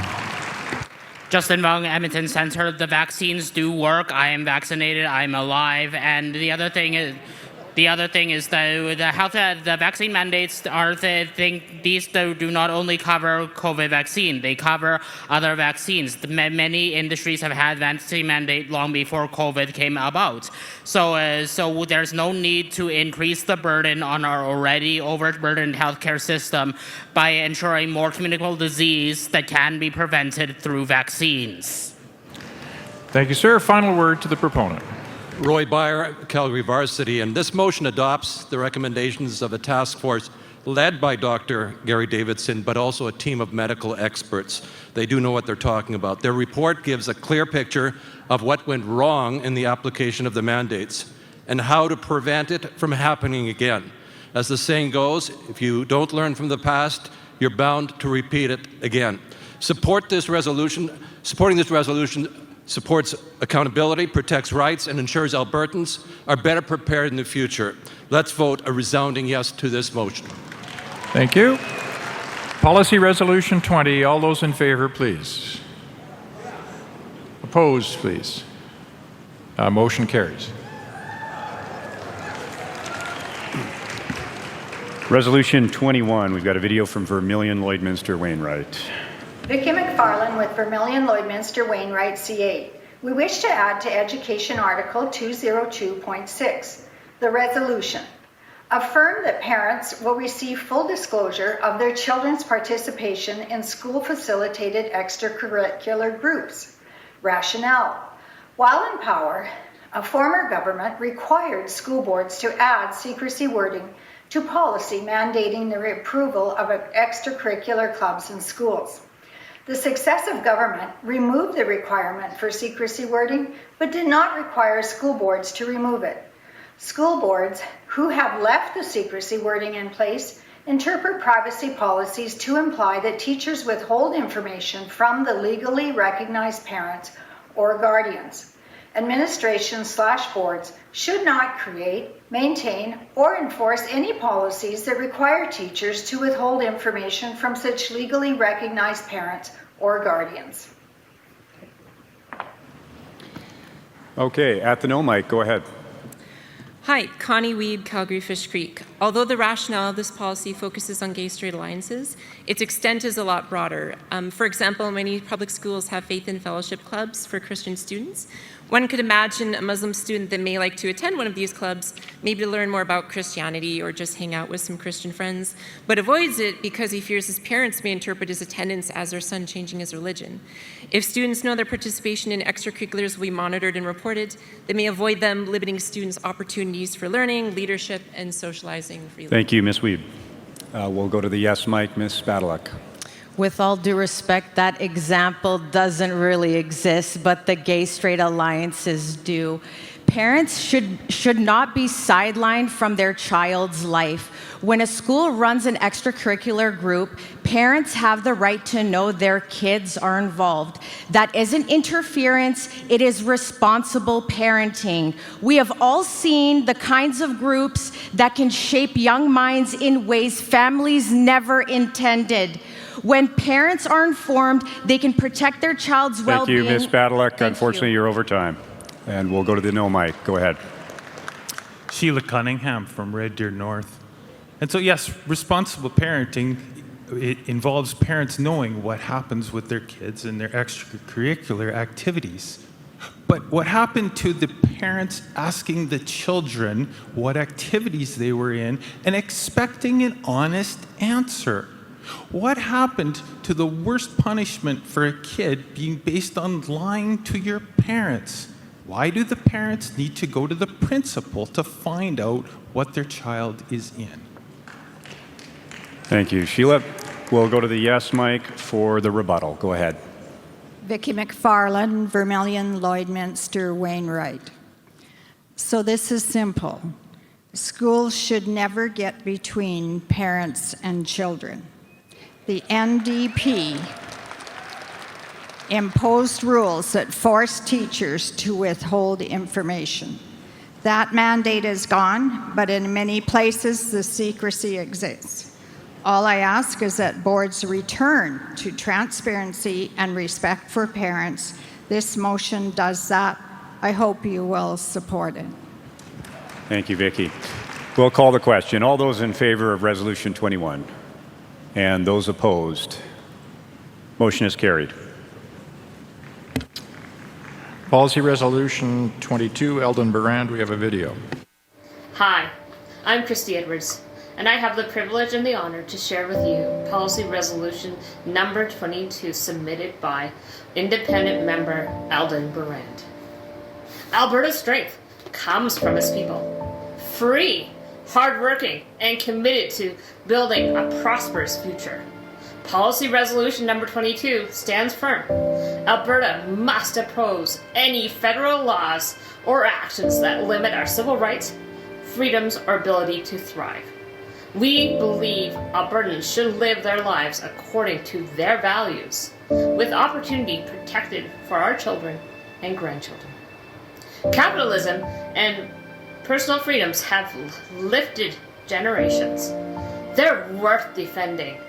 Let's secure a future where Albertans remain free, prosperous, and strong. Live speakers are expected to bring their own easy listening music. Yes, sir. Christopher Bell, Chestermere, Strathmore. I agree with the spirit of this resolution, but that spirit was already captured, in my estimation, in Resolution number 1.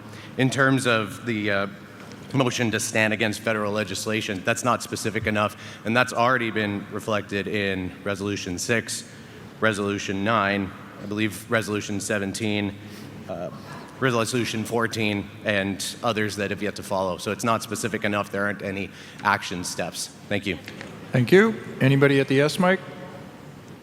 Seeing none. Anyone else wish to speak against the resolution? Seeing none. Final word to the proponent, which is optional and is declined. We're ready for the vote. Policy Resolution 22. All those in favor, please. Thank you. Opposed? Carries, right? Carries. Thank you. Motion passed. Resolution 23, we've got a video from Lac St. Anne Parkland. Policy Resolution number 23, submitted by Lac St. Anne Parkland. Education, post-secondary and trades, article number 202.4. We believe the government of Alberta should work with Alberta's post-secondary institutions to limit international student intake so as to ensure Albertan students get first priority, and secondly, Canadian students from other provinces, with eligibility based on the minimum requirements of the program of study. This year, Alberta allotted 32,660 spaces for new international students, which does not include the total number currently studying here from previous years. International students require housing, healthcare, transportation, and jobs, which has contributed to excessive strain on our infrastructure and the 20% returning student unemployment rates. Some Albertans are being pushed to waiting lists or having to study internationally. We believe Albertans want our post-secondary institutions to primarily serve Albertan students. Raymond Chang, Calgary Edgewalk. This policy is doing exactly the opposite it's trying to achieve. International students pay 5 times tuition fee to subsidize our domestic students. Without them, we will have less program choices and less spaces for our domestic students. Also, this policy is kind of woke. It's against merit-based admission, and this contradicts our conservative values. Thank you. Thank you, Mr. Chang. We'll let it slide this time, but you're supposed to be recognized by the chair before you start speaking. Ms. Badlock at the yes mic. With all due respect, it has nothing to do with merit. They're making so much money off of those students, and it's not fair for Albertan students. Alberta must stop treating its students like an afterthought. International enrollment exploded far beyond what our housing, classrooms, and communities can support. And Albertan students feel pushed out of programs they grew up dreaming about. Please support this. Thank you, guys. Thank you. Is there a further speaker at the no microphone? Yes, go ahead. Hello, I'm Bernadette Hart from Calgary Shaw. And the reason I'm suggesting that we vote no to this resolution is that international students generate a significant amount of revenue, which allows us to keep tuition costs low for our Canadian students. So I think we would be doing a great disadvantage to our post-secondaries if we remove this stream of revenue. Thank you, Bernadette. We'll go to the yes microphone for the rebuttal. Go ahead. Annette Bernay-Messerschmidt, Lac-Saint-Anne, Parkland. This is a very complex issue when you get into the weeds, but we believe post-secondary enrollment should still be merit-based with competitive averages, which may fluctuate year to year, but from primarily Albertan students, not sold to the highest international bidder. Alberta used to be a land of opportunity for our next generation, and we are simply advocating for a return. Thank you, Ms. Burnett-Messerschmidt. You're over time. Thank you. We'll call the question on Resolution 23. All those in favor and those opposed. Motion is carried. Policy Resolution 24, the Where's the Beef Resolution, Calgary Southeast. I'm Teresa Helmley, VP Policy for Calgary Southeast. Reports have recently surfaced stating that cloned meat and dairy food products have been approved to be sold in grocery stores in Canada without proper labeling. This provides compelling justification and a sense of urgency for the Alberta government to provide intergovernmental advocacy to ensure Albertans have accurate information regarding what they are eating. Albertans expect honesty and transparency regarding their food sources. They deserve to have proper identification and clear labeling for any unnatural meat or dairy product meant for consumption, particularly lab-grown or cloned products. Calgary Southeast asks that you vote yes for Policy Resolution number 24. To the no mic, yes, sir. I just want to point out that there's currently no lab-grown meat available on the open market. It's a very specialized product. It costs about $100 a kilogram. There's no possible way that anybody is going to mix it up with real meat. It's just not something that we need to be concerned about at this point. Thank you. To the yes mic. Sure, you say that we don't have to be concerned about it, but I would rather be concerned if I was, instead of eating beef, I would be eating some formaldehyde hydroxide product or whatever sort of chemical they're pumping into that load of crap. I'd rather not be eating that. I'd rather be eating real Alberta beef made here. So let's vote yes to get rid of this. Can I offer you a petrochemical product to It is a free country still. Anyone else at the no mic? Seeing none, final word to the proponent. Albertans need to have transparency and choice when it comes to the food we put in our bodies. Labeling of lab meat or cloned products is an easy and acceptable means to achieve that. The recent federal government measure regarding cloned meat has merely been paused, not rescinded or halted. The UCP government should do what they can to ensure our foods are labeled accurately with regard to their contents. Please vote yes for this. Thank you. Policy Resolution 24. All those in favor, please. Thank you. Opposed, if any? Passed. Resolution 25. We've got a video from Maskwacis, Wetaskiwin. Good afternoon. My name is Darren Lawrence, and I would like to tell you about Policy Resolution number 25, put forward by the Maskwacis Wetaskiwin Constituency Association. 16 years ago, the Alberta Land Stewardship Act, ALSA, was rushed into law with noble intentions to balance growth, conservation, and our way of life. Yet today, it stands as a blunt instrument that erodes the very freedoms it claims to protect. ALSA hands Cabinet unchecked powers to redraw your land's future behind closed doors. No public vote, no appeal, no guaranteed compensation when your title is diminished. It locks perpetual conservation easements onto family farms binding generations to come.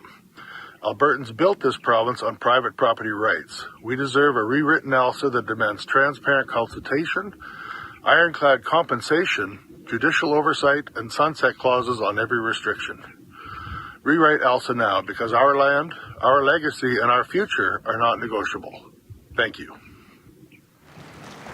Okay, over to the no mic. Go ahead, sir. Christopher Bell, Chestermere Strathmore, once again. I appreciate the vision in this one, as for the last one I spoke for or against. I would like to know what parts need to be amended or rewritten. Those are not included here. I appreciate scrapping strengthened landowner rights to make it clear, but it could be made clearer still. And policy number 30 deals with landowner rights as well. I just don't know exactly what we want to achieve. There's no action step. Thank you. Thank you, Mr. Bell. We'll go over to the yes mic. Cameron Galiski, Innisfil, Sylvan Lake. To paraphrase Thomas Sowell, private property and free speech rights are legally entitled to every individual, but their benefit is social. What they represent is value to the people who are yet to attain or exercise those rights meaningfully. I'm a fifth-generation Central Albertan. My family has had farming since 1911. We need to stand with our landowners, we need to stand with our farmers, and make sure there's a strong future for Albertan agriculture. Thank you very much. Thank you, Cameron. Over to the no mic, Ms. Isaac. Thank you, Whitney Isaac, Calgary Glenmore. I just want to speak against this resolution for the fact that it is unclear as to what aspects of ALSA it refers to. If we're talking about perpetual conservation easements, we need to recognize that those are agreements between a landowner and a land trust. This is all about private property rights, actually, and private property conservation. And I trust Alberta landowners, farmers, and ranchers to be able to make decisions Thank about you, Ms. their own Isaac. land. You're unfortunately over time. Right of reply. Go ahead, sir. Hello, my name is Darren Lawrence from Maskwacis, Wetaskiwin. Unfortunately, in the resolution guide, we're not allowed to specify the changes we want to make. There was changes to this act in 2023 to the regulation, but there's been no changes to the act since 2011. In 2023, rural municipalities of Alberta noted the government was unable to review this act at that time. Thank you, Mr. Lorenz. We'll go to the question. All those in favor, please raise your green cards. And all those opposed, please raise your red card. Motion is carried. Policy Resolution 26, proponent in person, Mr. Tulk. Gora Tulk, Red Deer South. I'm very proud to bring forward this resolution. While we do care for the homeless people, homelessness situation and addictions and people literally causing harm to themselves, Our first priority is preventing those people and protecting them from harming everybody else in our society. This resolution prioritizes public safety over the individual issues that homeless and addicted people have. It is destroying our inner cities. I live in Red Deer downtown. I would never let my daughter walk in the parks after dark. That should not be something we say in Alberta. Thank you. Yes, Do I get ma'am. points for finishing early there? I was going to point that out. That might be the leader at the the halfway point. While we're past the halfway point, but I will say Yes. he did start with 60 seconds though as the proponent. Got to could take be that an into account. asterisk. Yeah, that may not count. That's why there's no video. He was just trying to get a prize. Yeah. To the no mic, I'm sorry, ma'am. We're not taking up your time. Don't worry. I mean, in a general sense, we are, but not specifically to you. Hello, I'm Connie Molina from Red Deer South. I'm a social worker, outreach worker for Potter's Hands Church in the Soup Kitchen. In Red Deer, we have 2 shelters. We have over 700 homeless people. The 2 shelters don't even have 200 spaces. At our soup kitchen, we serve about 250 people a meal. Most of them are homeless and living outside, even in the winter, if you can believe it.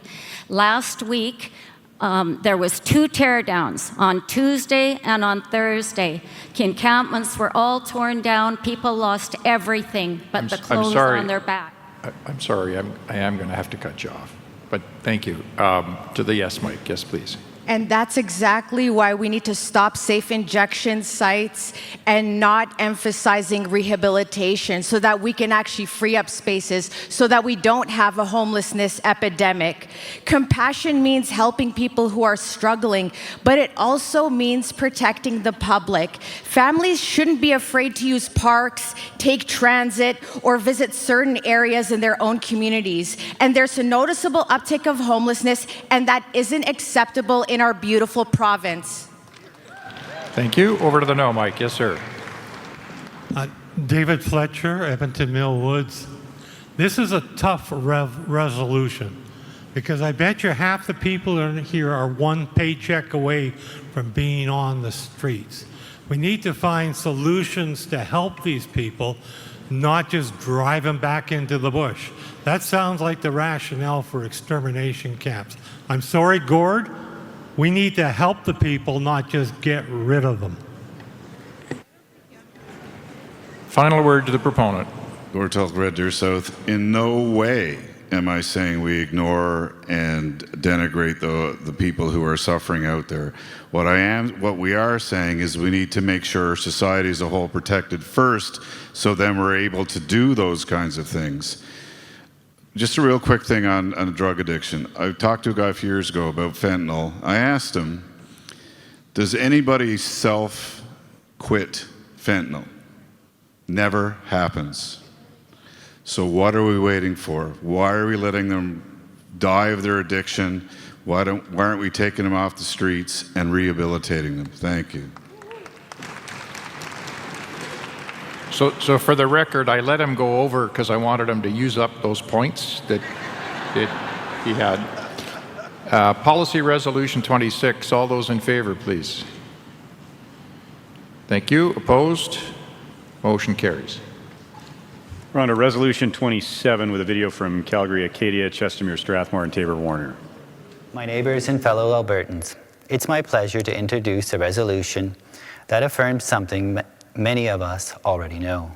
In Alberta, all places of worship and their outreach are essential services, especially in times of crisis. Before COVID disrupted these vital networks, churches, mosques, temples, and synagogues across our province were feeding the hungry, mentoring youth, supporting recovery, and caring for the vulnerable.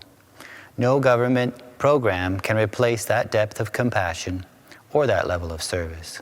By passing this resolution, we lead with conviction. We make it clear that Alberta stands for freedom, for strong communities, and for the faith that upholds our people when they need it most. Let's ensure that in Alberta, faith and freedom are always essential. Thank you. Okay, over to the no mic. Hi there, my name is Shoa Fruzen, Edmonton Highlands. This, like my other point, is not a direct no. My problem is with the essential services. This paradigm of essential and non-essential services I find completely corrosive. COVID is seared into my mind, and one of the great strengths of the left is their manipulation of language. Kenny was able to come up and say, you're essential and you're not essential, like that. Command economy was made, and we could barely even make a stupid face at it. If we're gonna assemble, it should just be, we should be free to assemble, and that's it, and get rid of their language. Thank you. Thank you, sir. Over to the yes mic. Tom Decker, Chestermere, Strathmore. Recognizing places of worship and their outreach as essential services acknowledges the unique role and benefit that the practice of our faith provides to our neighbors, communities, and our society. They fill the gap in human care that our protection and health service simply can't. This policy also recognizes a significant investment that Albertans make in terms of time, energy, talent, and funds, and our ability to best direct them. Finally, if adopted, the policy would ensure that Albertans can continue to practice their faith freely and without unnecessary government interference. Thank you, Mr. Decker. We'll go over to the no mic. My name is Daryl Boyko from Edmonton. I agree with the policy the way it is set up, but it needs to be enhanced to protect the economic intrinsic value of the worship facilities. Municipalities have attacked churches and seminars for taxation. That has to be taken into the writing of this policy. Thank you, Daryl. Right of reply. Go ahead, sir. David Coots, Calgary Lougheed. Beware, I'm finding my voice.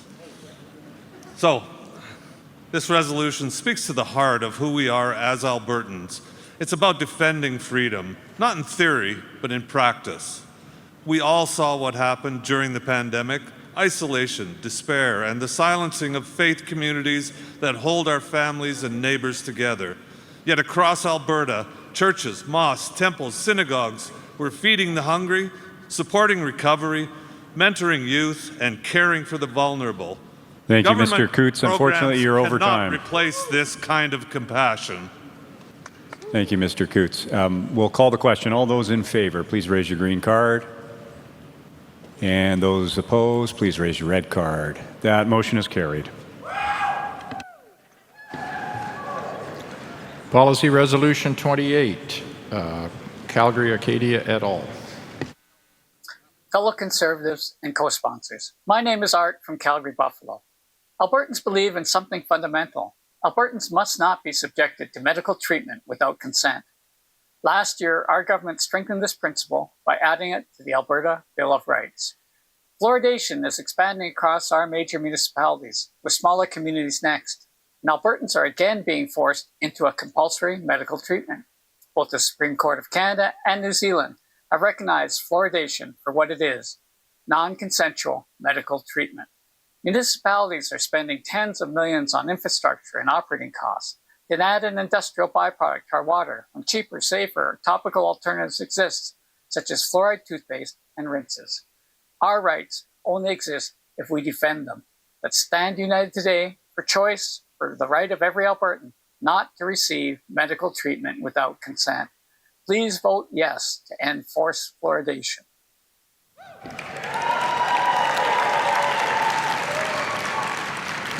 To the no mic, yes, sir. Hi there, I'm TJ Schmidt from Old Stidsbury Three Hills. Look, I don't have a dog in this fight. Put fluoride in the water, don't put fluoride in the water. Quite frankly, the science on this seems to flip-flop every other year. But I do believe in the principle of self-determination, that the people closest to the consequences of a decision are in the best position to make that decision. The same principle that permeates those who believe in an independent Alberta. That flows down to the lower levels of a government. You don't want fluoride in your water? Elect a municipal councillor who won't put it in. Thank you, sir. Over to the yes mic. Hydrofluorosilicic acid is toxic waste from phosphate fertilizer manufacturing, requiring transport as dangerous substance to storage and containment facilities. Salesmen are marketing this as water additive now to Alberta rural municipalities for sole purpose as a drug for your teeth. Municipalities have to construct a separate facility to store the product and the equipment. Even breathing fumes can cause injury or death. Say yes for clean water in Alberta and defend individual rights. Thank you. Over to the no mic. Hi, Brian Bateson from Calgary Mountain View.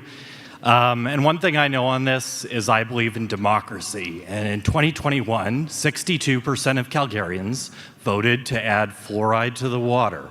If you want to change that, go get a mandate from the people. You don't get to make the decision in this room. Take it to a plebiscite, reverse it if you can convince people. If not, let democracy stand. Thank you. Final word to the proponent. Art from Calgary Buffalo. What the evidence shows is clear.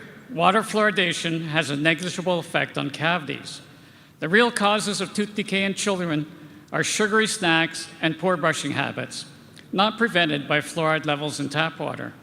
Today, we have a chance to send the government a message. Our medical rights matter. Vote yes to end forced medication without consent. Thank you. Policy Resolution 28. All those in favor, please. Thank you. Opposed? Motion carries.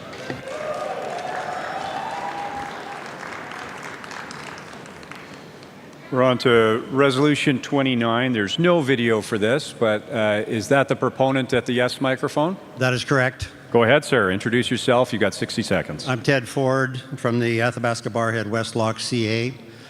Co-sponsoring this resolution number 29 are Calgary Acadia, Calgary Pagan, and Cardston Siksika. This resolution is to encourage those seeking abortion to have it done earlier for the health of the mother and for a more responsible, values-based approach to public funding. Risk to maternal health increases from abortion as the pregnancy progresses. Advances in neonatal care mean that babies born even late in the second trimester often have strong and healthy outcomes. While third trimester abortions are fewer, they do occur. This resolution doesn't restrict access, but proposes that public funding in the third trimester be limited to cases where the mother's physical health is at serious risk. This is a balanced and principled approach to respecting women's health and encouraging earlier and safer medical decisions. For the health of the mother, for the recognizing the survival of third trimester births, and for a balanced, principled approach to healthcare spending, vote yes. Thank you, Mr. Ford. We'll go to the no mic. Go ahead, Ms. Wiebe. Connie Wiebe, Calgary Fish Creek. Third trimester abortions are extremely rare in Canada and almost always occur because a pregnancy is not viable. These are not elective cases. They occur when families face heartbreaking medical realities. I know of a mother who learned late in pregnancy that her baby had a condition that would result in the baby's death before birth, and continuing the pregnancy would have put her own future fertility at serious risk.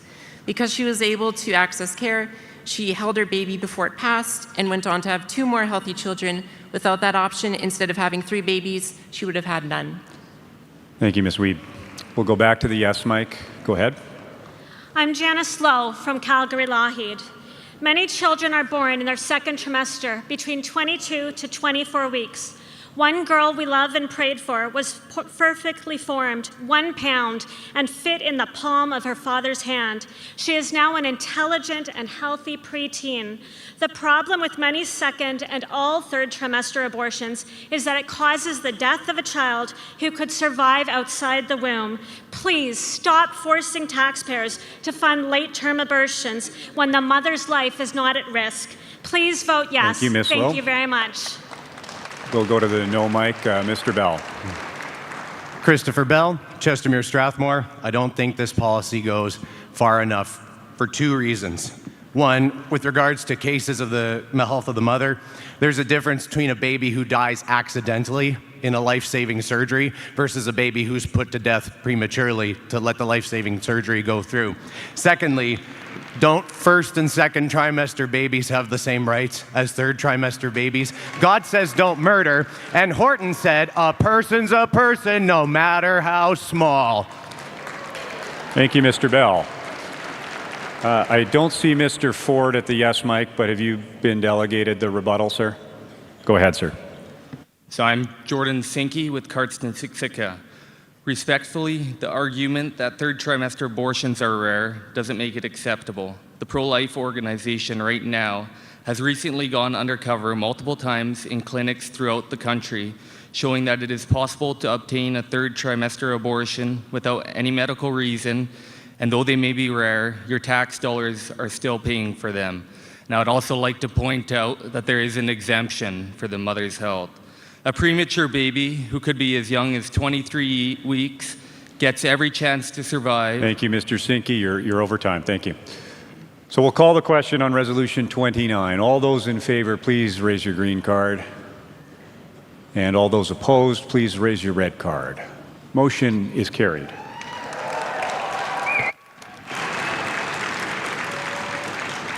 Policy Resolution 30, Calgary-Curry. Hello, I'm Patrina, VP Policy for Calgary-Curry. Upgrading the foreign ownership of land regulations, this policy aims to bolster landowner rights by asserting that ownership of provincial land remains exclusively in the hands of Canadian citizens. This policy serves 5 vital principles.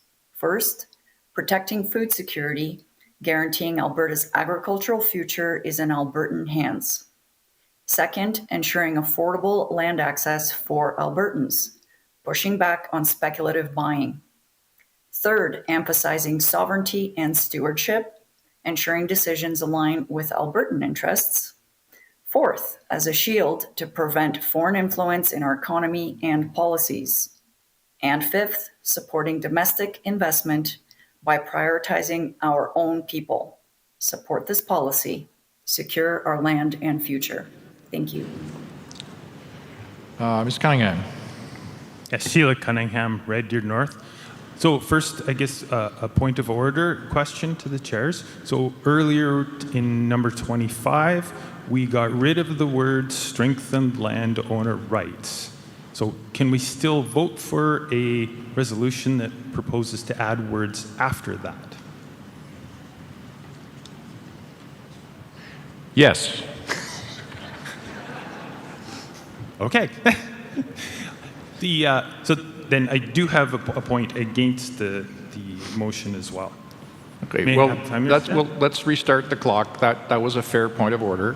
I mean, the answer is, unless it's a clear overlap, the chairs are not going to start doing the work of that party lawyer who's going to fix all these resolutions later. Well, let's carry on. So please go ahead. Okay, so Sheila Cunningham, Red Deer North.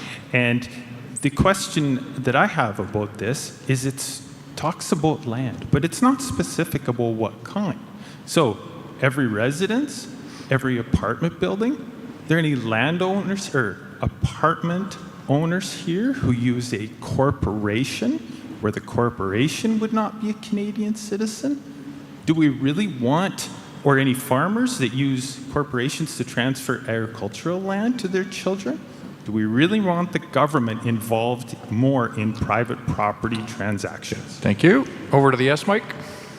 Hi, Lindsay Butler, proudly Highwood. Hey, this policy is targeted, not absolute. The foreign ownership of land regulations already includes specific exemptions for industrial processing, manufacturing, and transportation facilities. I think we're all aware that land in Alberta is one of our strongest assets, proudly agricultural, Highwood. I think we need to keep it Canadian owned and, more importantly, Alberta owned. Thank you. Mr. Marciano. This is a point of clarification or point of order. I want to understand what the mover means by provincial lands. Are they talking about crown lands or privately held lands in the province of Alberta? I'll allow that. It does seem to speak to all land, so that's a fair question. I'm sorry, can you ask the question again? I was over here. Sorry. In the resolution, it says provincial lands. Do you mean crown lands or privately held lands in the province of Alberta? The later. Okay. The latter? I didn't write. The later, Mr. Tulk. Gord Tulk, Red Deer South. This is entirely unworkable. How many people have farms here with corporate property? Lots. You just aren't allowed to have land anymore because it's got to be held by you as a citizen. We have all kinds of businesses, refineries, massive amounts of property in this country that are owned by entities and sometimes individuals who do not live in this province. This is just completely unworkable. Thank you. Final word, not final word, final word to the proponent. Peter, bring him up. Go up and say illegal. Hello, it's Peter Andrusiak from Calgary Curry. The lady that was representing this policy, unfortunately, couldn't attend the session.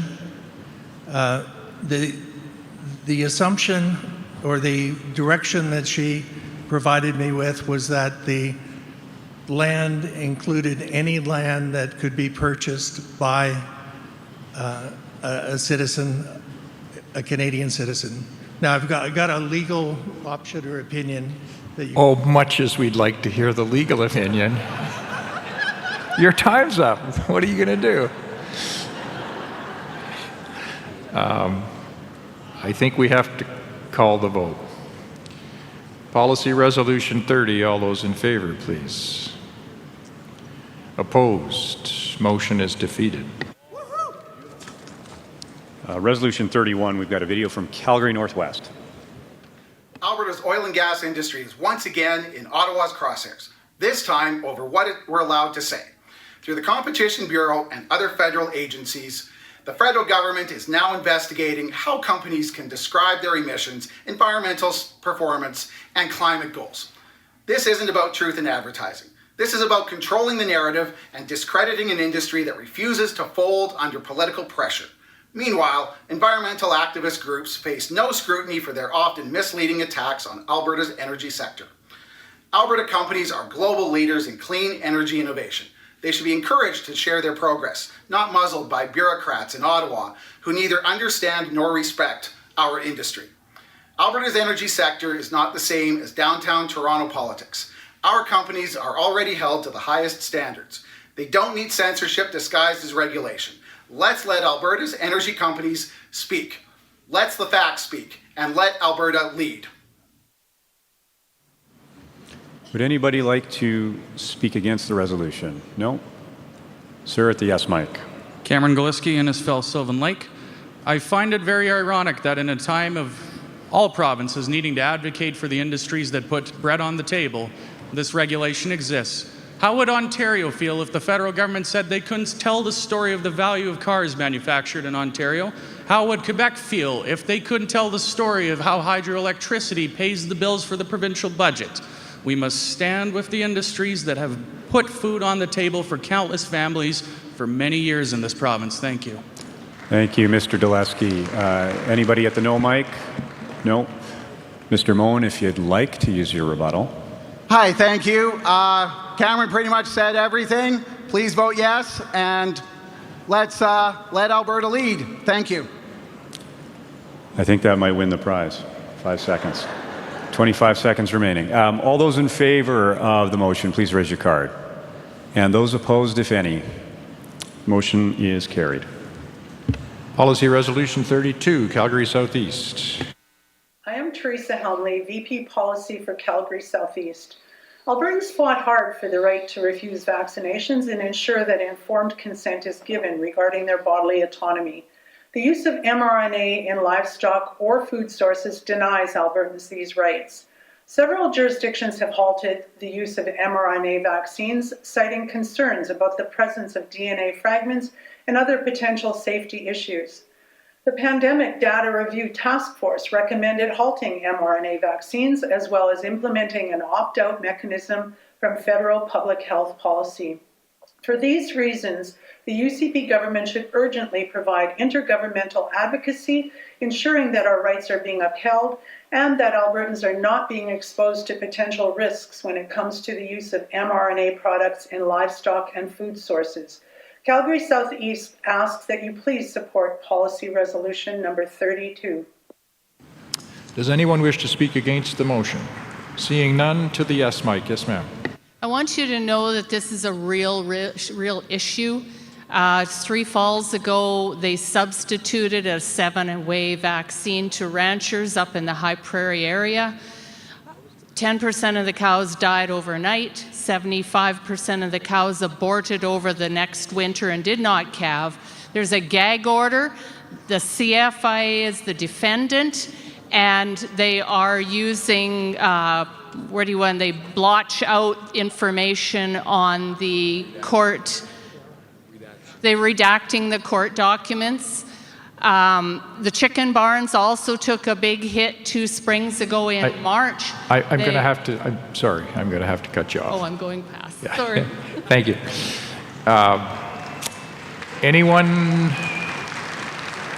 Anyone opposed? Seeing none, final word to the proponent.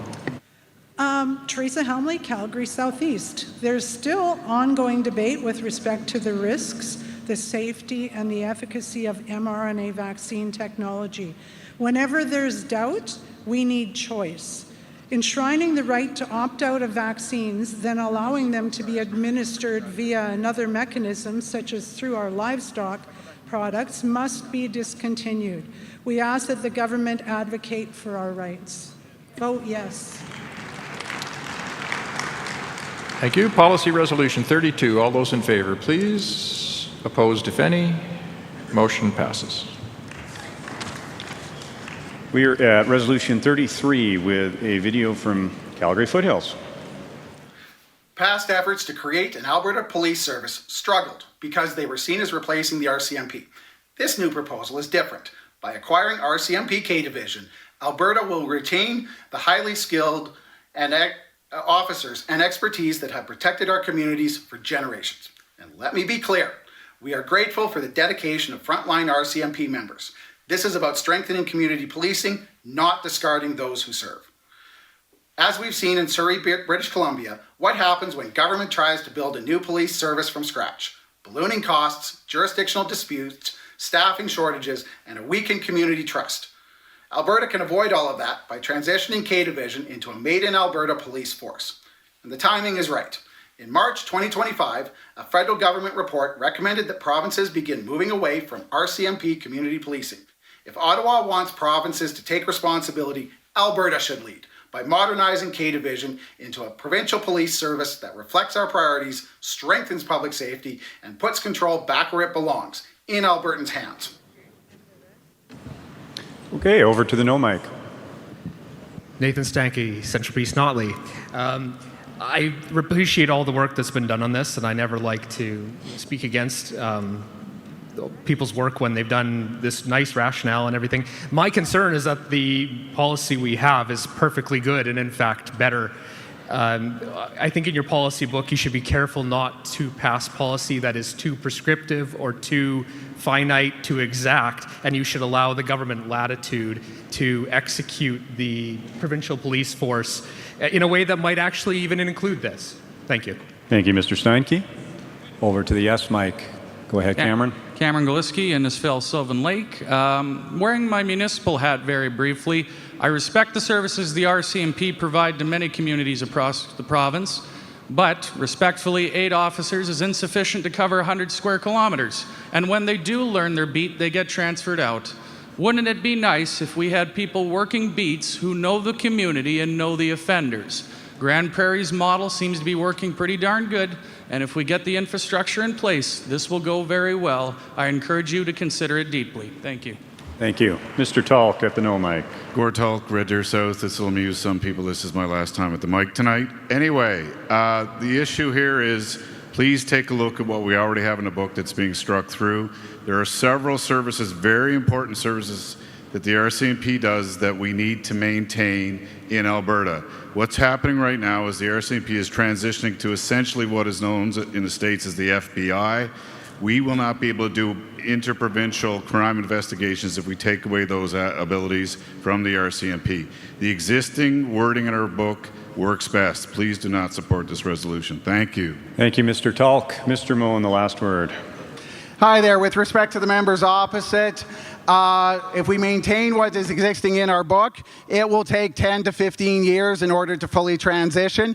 What this operation does is this allows for us to take control of our destiny, to be a more independent Alberta, in order to bring local Alberta community contract policing services. We can get this done in 2 years on a merger and acquisition basis.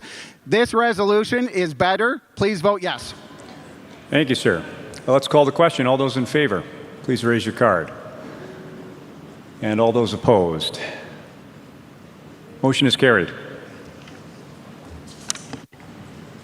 Policy Resolution 34, Maskwacis-Wetaskiwin. We have a video. My name is Laura White, a member of the Maskwacis-Wetaskiwin CA. Minister Rick Wilson's riding. Government money is our money. We taxpayers have a right to financial transparency. I'm proposing this resolution because during the last 4 years as a public school board trustee and now a recently elected councillor for the city of Wetaskiwin, I've seen taxpayer funds flow to associations and societies that don't have to publish financial statements. If there's nothing to hide, then there is no shame in disclosing financials. Vote yes to this resolution if you value financial accountability.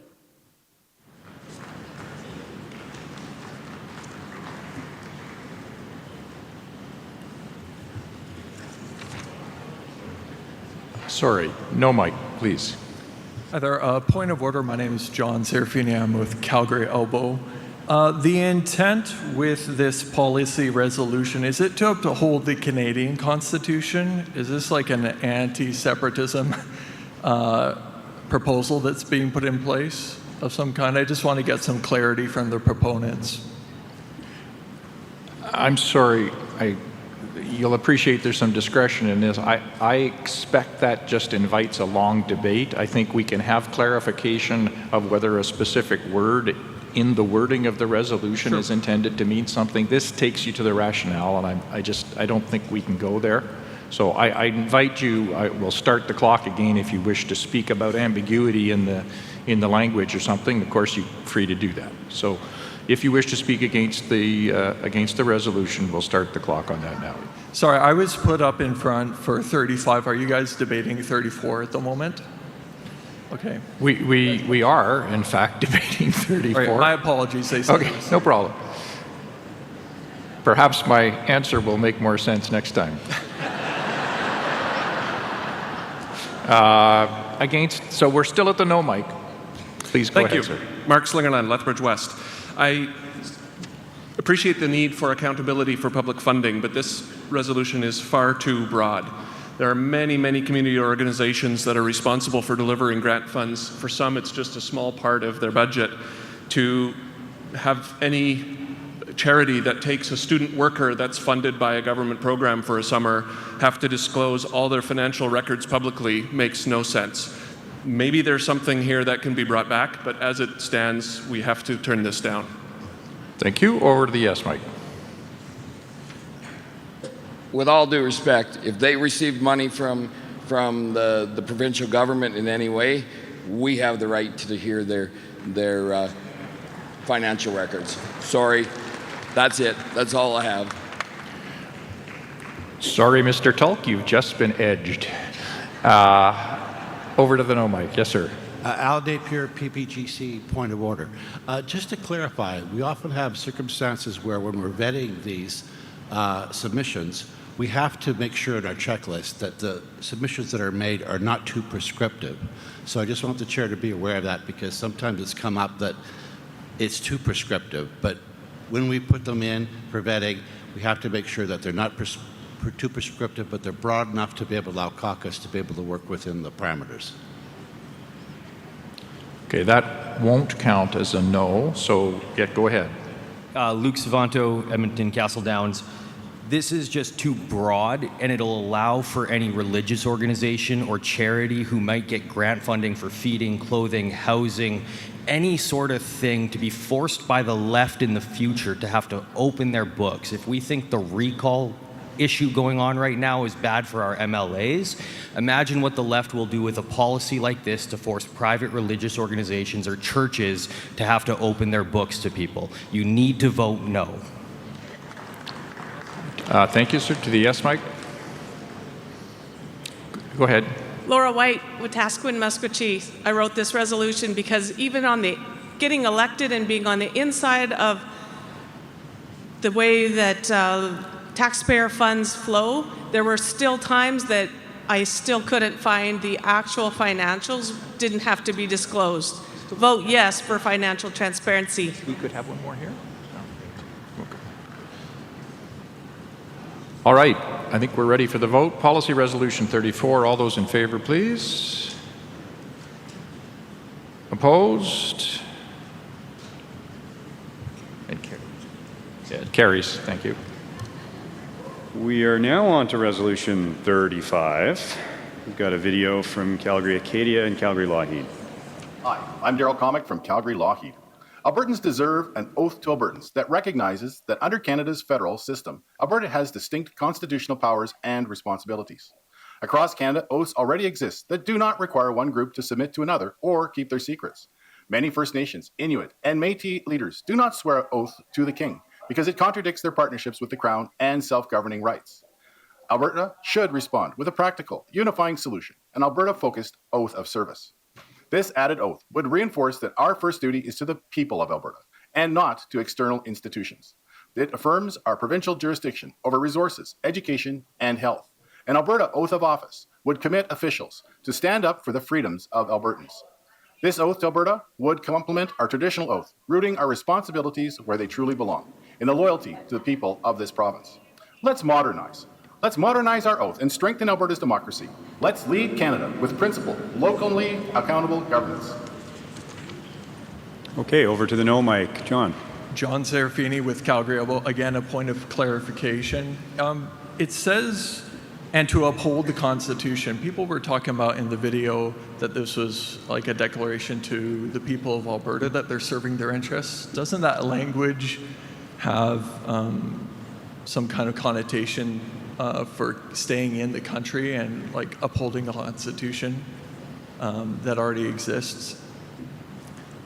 Thank you, John. I'm going to take that and punt it over to the proponent or to the folks on the yes side through the course of the debate. I'm not going to admit that as a point of order. So I'm going to take that as a no on the motion. Daryl, you can hold on for your rebuttal. But in the meantime, if there's another yes speaker, Mr. Glantz. Yep, I'm back again for this.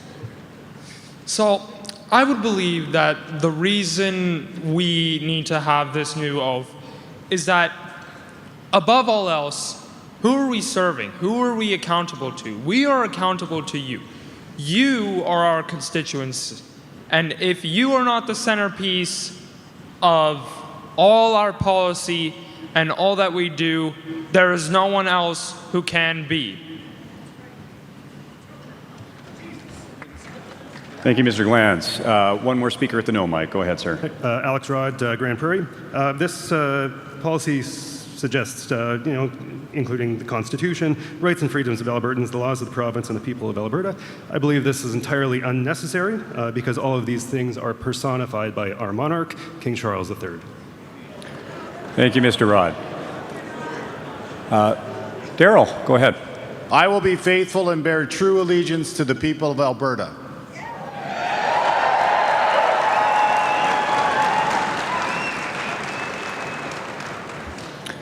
Okay, that'll close debate on Resolution 35. John, I'm not sure you did get an answer to your point of clarification, though. I'm sorry. But I, as chair, am not in a position to clarify that for you. I'm not the author of the resolution. But with the debate closed, we'll call the question. All those in favor of Resolution 35, please raise your card. And those opposed, please raise your card. That motion is carried. So the veterans of these AGMs will know that it is customary to treat the following announcement as an applause line. This is the final resolution.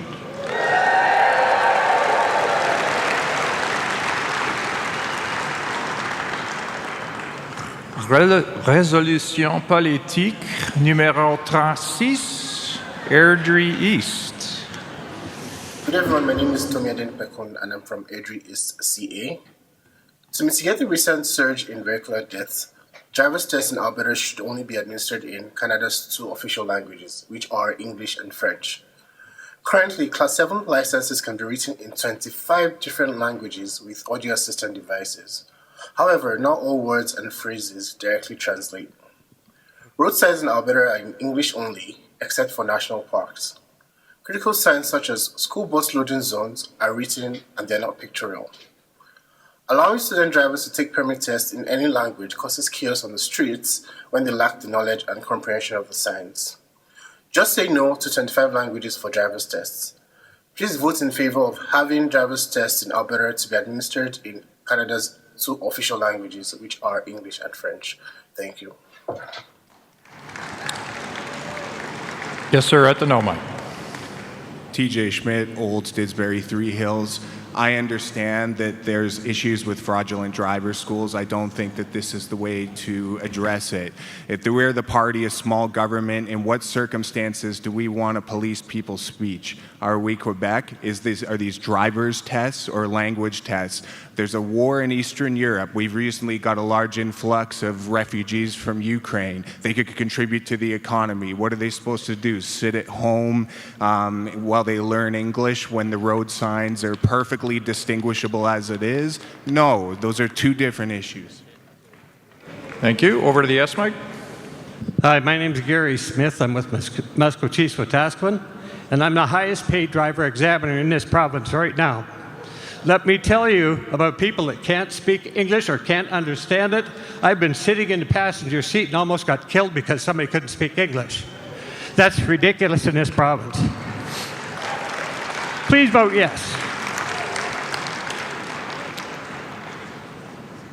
Before we go to the vote, I just want to let you know that we're expecting the board election results at about 5:20. So when we conclude this resolution, obviously you're free to get up and move around, but we're not. You may not want to go far because we'll probably have those results within the next 15 minutes.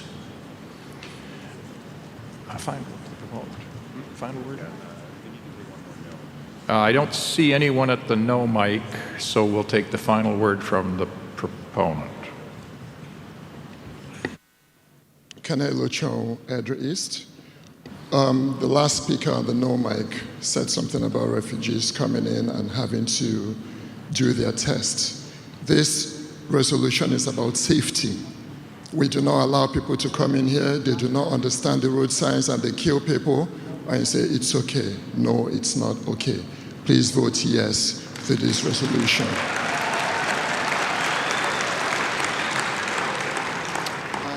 All right, we're ready for the vote on Policy Resolution 36. All those in favor, please. Opposed, if any. Motion carries. Thank you, ladies and gentlemen. As they say, we'll see you in about 10 minutes.